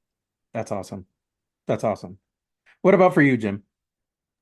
Um, Mine is not nearly as nice as Rod's. In that the thing I think that over my many moons trio, only a few more than Rod, because I was only a few more years than he before he got in trio. Mm-hmm. I've learned that we have to be vigilant. I think we cannot take this work and we cannot take what we have for granted because they're always trying to take it away. And Oh, the yeah. part that gets me is something that Dr. Mitchum said many years ago. And sometimes, sometimes you feel like you're the only one in the room, in the whole auditorium listening, and he's Mm-hmm. talking just to you. But when he said it, I had a situation like a month later that came right back to what he said. And what Mm-hmm. he said was, it doesn't matter how much they like you, they have other things they want to do with your money. So it doesn't matter Mm-hmm. how much they like and appreciate what Trio does. There's always someone else or somewhere else that wants the money that Trio has. So you Mm-hmm. got to be vigilant. If you don't, they Mm-hmm. will take your money. And we had that situation happen with a president who was very supportive of Trio, but wanted his own program. So he tried to take Trio money and Trio ideas to create his own program for his Whoa. legacy. Nothing to do Mm-hmm. with us. Still loved Trio the whole time, but wanted his own legacy, and he got his legacy, all that good stuff. But that to me, one of the things I learned over the years is that it's not about niceness. It's not about how great people think you are. You have to be vigilant. You have to be willing to stand up for your students and what they deserve. So that's the thing that for me took it from me trying to help and be altruistic and selfish, like I said earlier, to me trying to keep these programs going and understand that they could be going in a snap. Absolutely. So this kind of leads into my next question: is the inspiration to start the Yo Trio podcast for you all? And I really get the vibe that you all have great chemistry. You have a great presentation aura about you both. Did you want to capture that and put it in an audio format or something in that it would be presentable to trio staff? That's exactly what we're trying to do. And I don't know how good we're doing at it, but Oh, that's you're doing exactly great. what we're trying to I've do. listened to your episodes. They're great. We're trying to make sure if you can't come to a conference and catch it said you can't catch us on tour like Usher, then you can at least go see our residency at the Yo Trio podcast. I love that. So you can come to our residency at the Yo Trio podcast and catch some of the show of what we're trying to get. Because again, we're trying to make sure we're helping trio professionals do the best they can for their students and be vigilant and be in the moment present for what we have to do because this work is just that important. It really is. Absolutely. Agreed. And for, yeah, like I said earlier, it really, Yo Trio was the brainchild of Jim's. And I'm just glad to be along for the ride.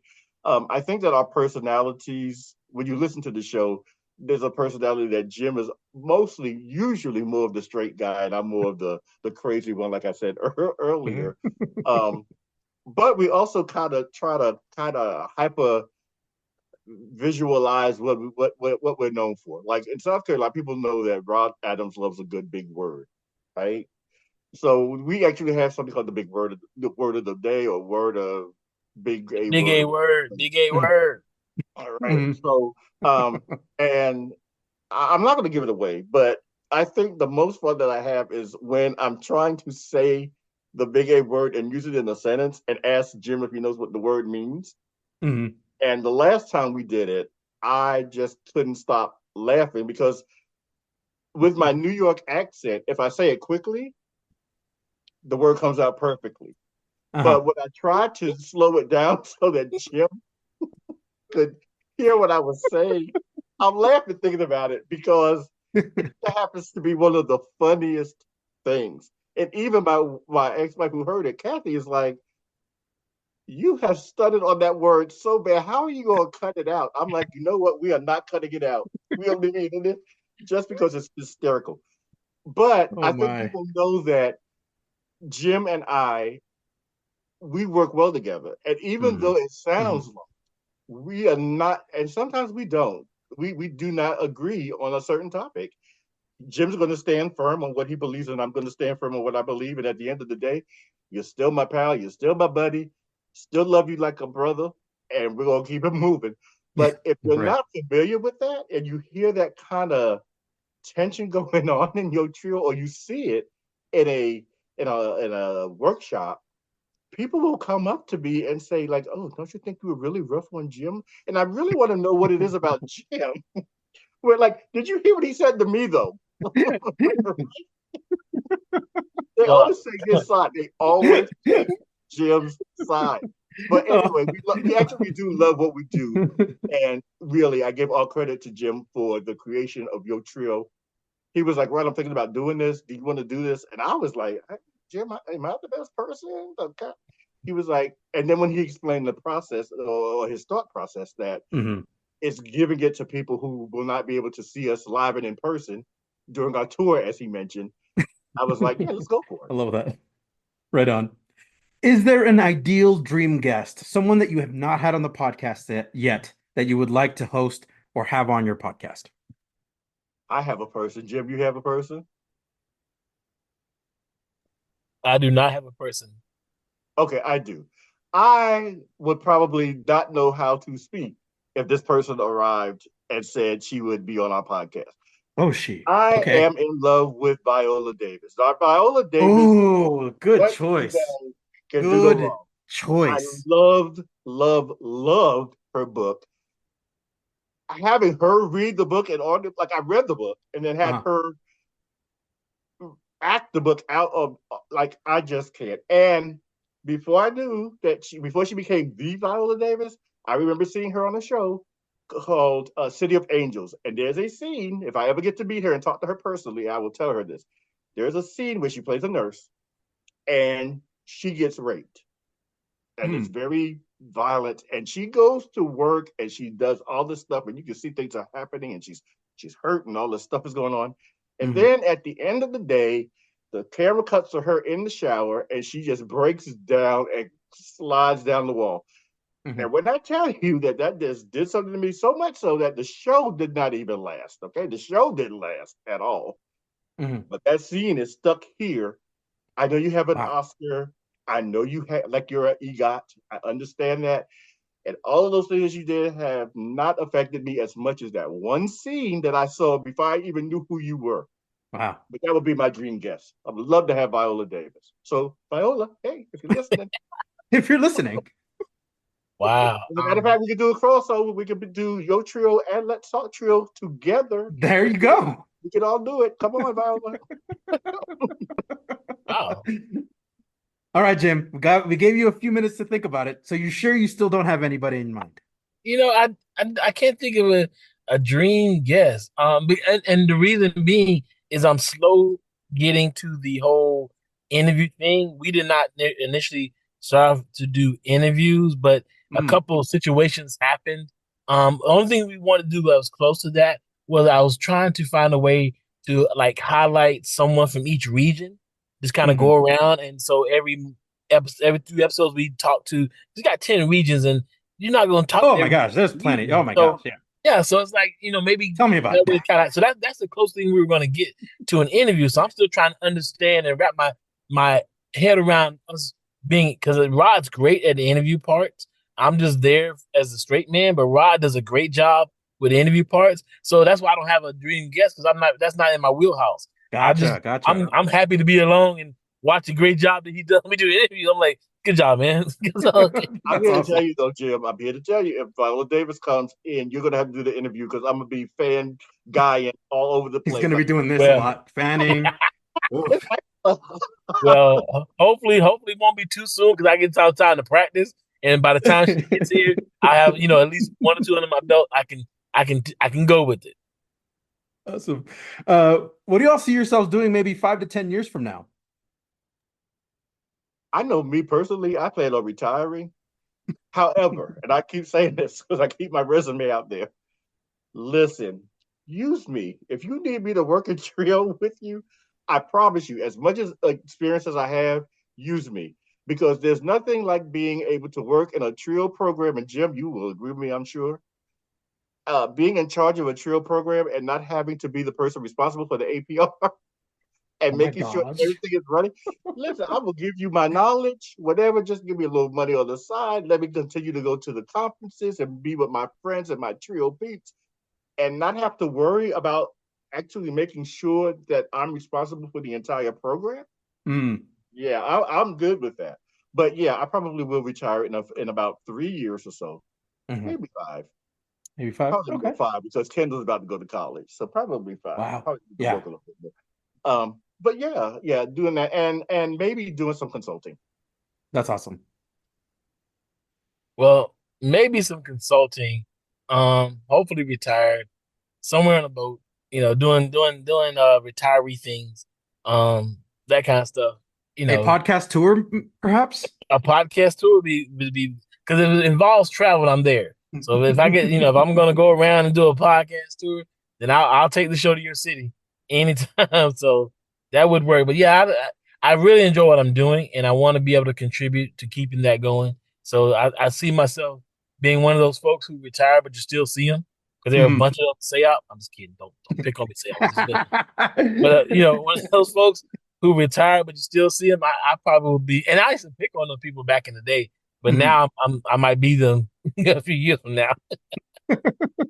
That's amazing, because I remember thinking when I came into Trill, right, like, okay, I'm gonna use this as a stepping stone, right? I'm gonna be here for 2 to 3 years, and then I was meeting people like Lottie B. Gibson, and they're like, "Oh, she's been in Trill for 20 years," and Dr. Paul Beasley. Oh gosh, she's like a... And I'm like, oh, if I'm gonna be in Trio that long, just shoot me. Well, please don't shoot me, because yes, I am still here in Trio. But I never really thought that I would be. And when I'm talking about like yeah, Jim, you can relate to this, but I'm talking about like the somewhat old heads of trio, and I'm thinking like Lottie B. Gibson and Paul Beasley, Francis McCullough, Gwen Phillips. People are like, "Aren't you one of them?" And I'm like, "I guess I am," which is really sad, but I guess You're the old dude now. right. Like we are like they're retired and in Mm, some cases deceased. They're no longer with us. mhm. Um, and so we're filling that role, and it's kind of interesting because I never really thought of myself as being a leader of that stature. The Mm. elder statesman. The elder statesman. Yeah. Yeah. All You look right. good at top hat, Rod. Sorry. Um, what is some advice you would like to offer to new and experienced trio staff members? Jim, this is all you. This is all you do mostly. So Go, Jim. I think that the thing I want folks to get out of being in trio is really understanding the breadth of what we do. Is so much more than just our day-to-day jobs. As I was mentioning earlier about, being vigilant in what we have going on Mhm.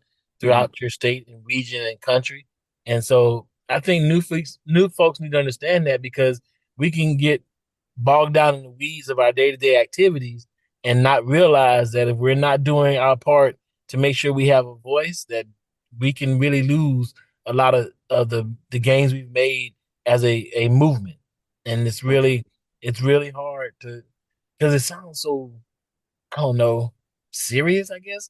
Mhm. It's not what, because when we work in trio, we have a lot of fun. We do a lot of fun things. We have very serious things, good things that we do. But then there's a serious side that I think new folks don't want to really talk about. Because I know when I was new, I didn't want to talk about that. I just wanted to go to conference and have fun. Right. Do my little job and keep it moving. But Right. as I got doing so, it was like, oh man, if we don't do this or do this, we might not be here next time. So I think that's So the true. hard part. It's a downer, but it really is important. Rod, do you have anything to add on that? Actually, no. I let Jim answer that because I know that that's a passion of his, and I know that he was going to speak on it eloquently, and I can't touch it. So Okay. So, what is some advice you would like to offer to trio students at any point of their educational journey, whether they're pre-college, in college, or non-traditional thinking about going to college? finish what you start. Do not give up. If you are in trio, there should be no reason that I shouldn't say no reason. There are some times that where things happen in life, we have no ability to fix that. But um, things that like I told you, I didn't have money for books, things like that. Yeah, don't let that stop you. We'll find you some books, even if they aren't pristine and brand new. We'll find you some. Mhm. Um, you got a flat tire and you can't come to school, you're a commuter. Let me talk to the foundation and see if we can get you a tire. As a matter of Mhm. fact, looks like we might need to get you a whole full set if we can, because one tire burst, the other three might at any time. So let's figure out what we need to do. Mhm. Don't give up. A lot of times, I think, especially first generation students, Jim, and correct me if you don't agree with me, which you will, I know.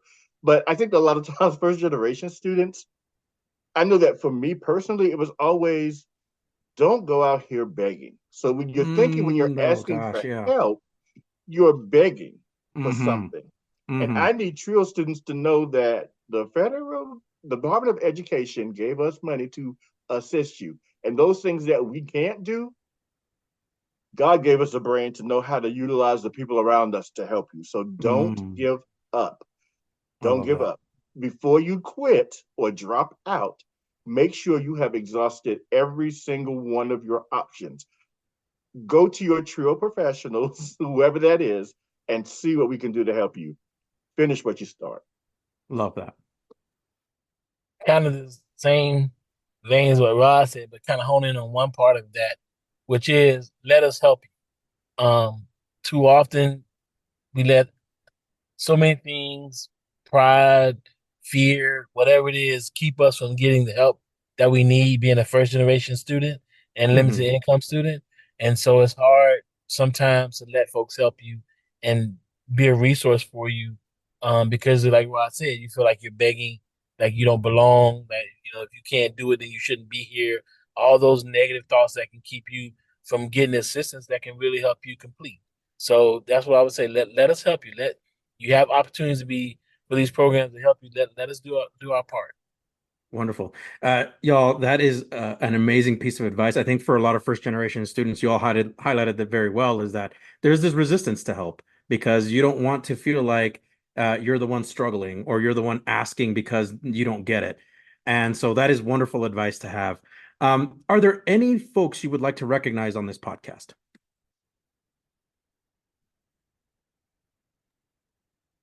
I would like to recognize Keitha Oree because she allows me to play with her husband every Thursday night, just about, and have fun doing a podcast. That's awesome. Yeah, so I would like to thank um, listeners of the podcast, but I would also like to thank those people who poured into me early in my career. Some of the giants that I've already mentioned in South Carolina, some who are in other states, like a Camille Ziegler, um, and rest in peace, William Matthew Jackson. There are just a lot of Deborah Northcross. I have been fortunate that a lot of people have taken time to pour into me, to teach me what it is to be a better trio professional, to be a better professional. Mhm. And I would just like to shout those people out. Oh, Dr. Ronnie Gross as well. Well, I'm not as brave as Rod to start mentioning names because then the person that I don't mention will be the first one to call me and say you saw so and so, but you Oh ain't mentioned me. no. I don't want to gave you. I don't want to go through that. So it's too many to name.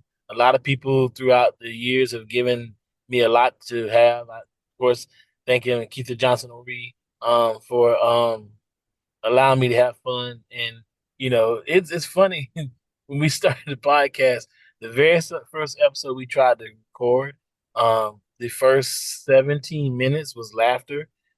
We had 25-minute episode and only 14 minutes of actual conversation.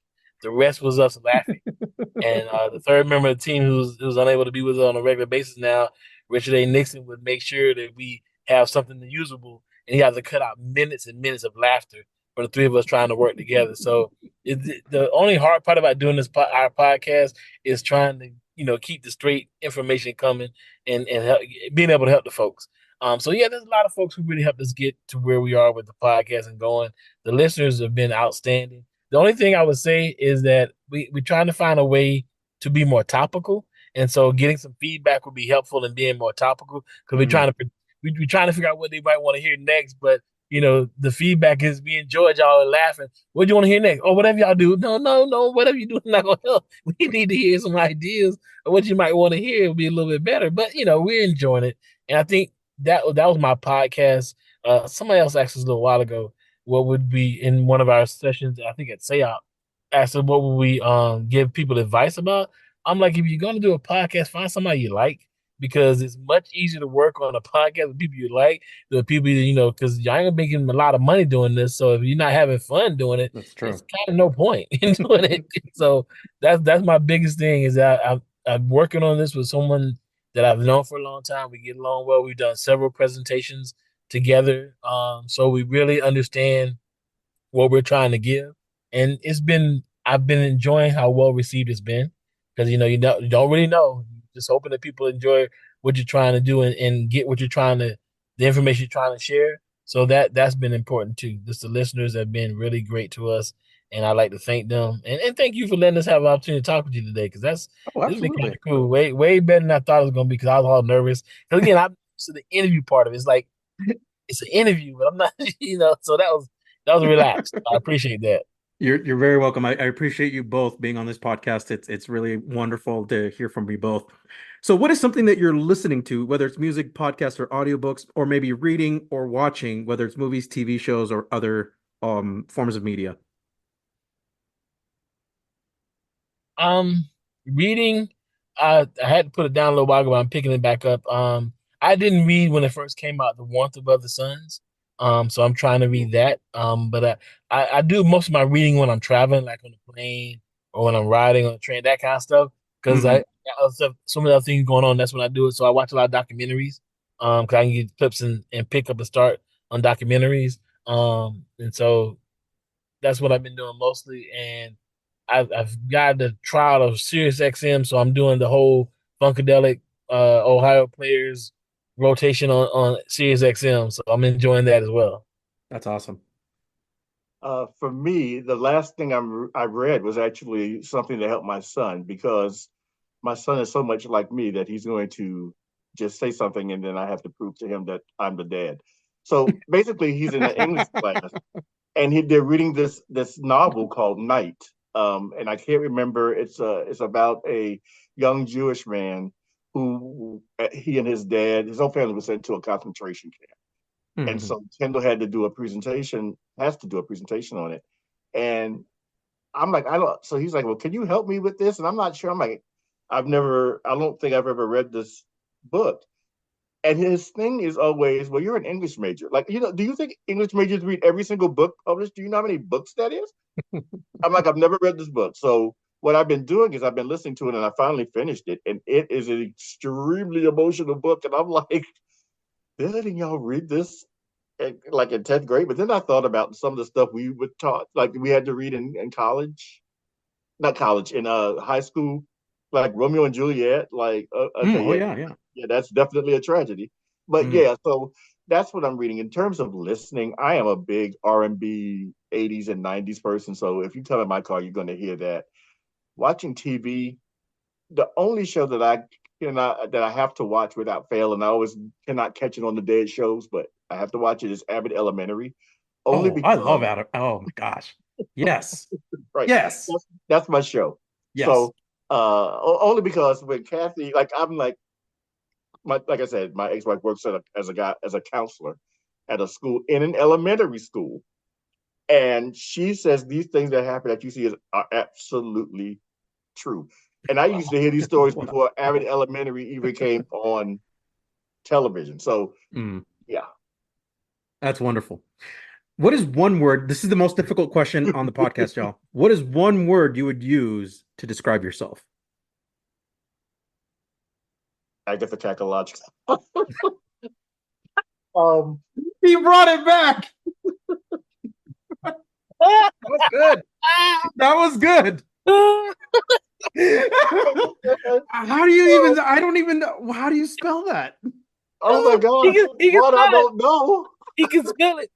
I can't spell it, but oh my gosh! Okay, so seriously, ask him to say it slowly. I promise we'll laugh for 20 minutes. No, you don't. No, I can't. We're gonna be here for the next 20 minutes. Can you say it slowly, Rod? I said, okay. The word is Agatha-cacological, right? That's the word. Okay.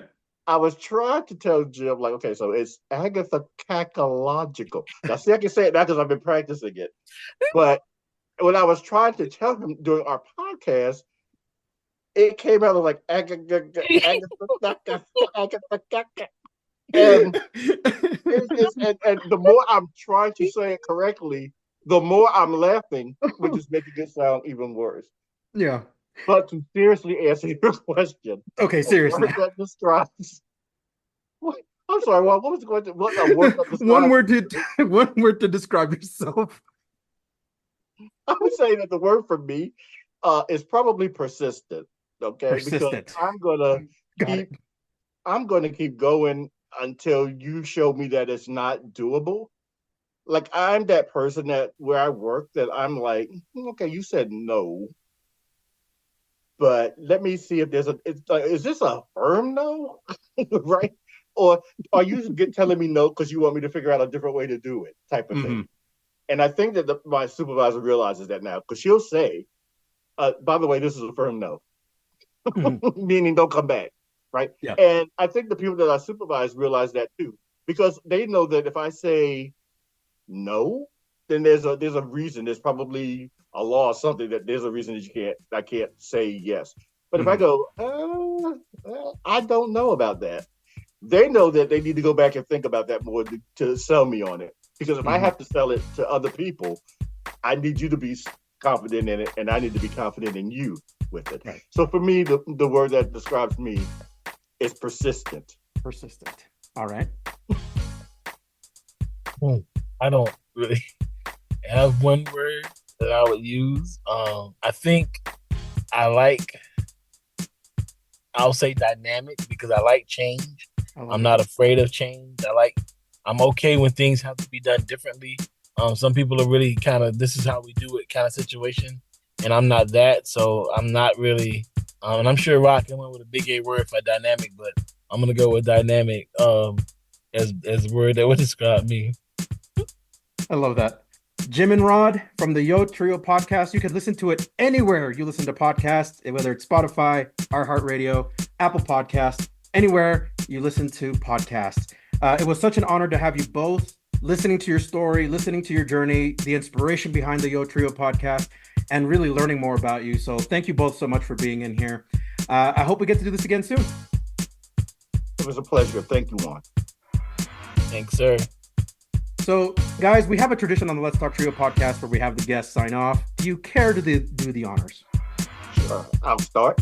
I'm Rod Adams. I am the Associate Vice President for Student Services at the Technical College of the Low Country in Beaufort, South Carolina. I am an alum of Morris College in Sumter, South Carolina, and also an alum of Miami University in Oxford, Ohio. Agent Oree, Director of the Student Support Services Program at Midlands Technical College. Proud alum of Wofford College. Proud alum University of South Carolina, as well as the University of South Carolina graduate school. And just really happy to be in here. Trio works. Trio works.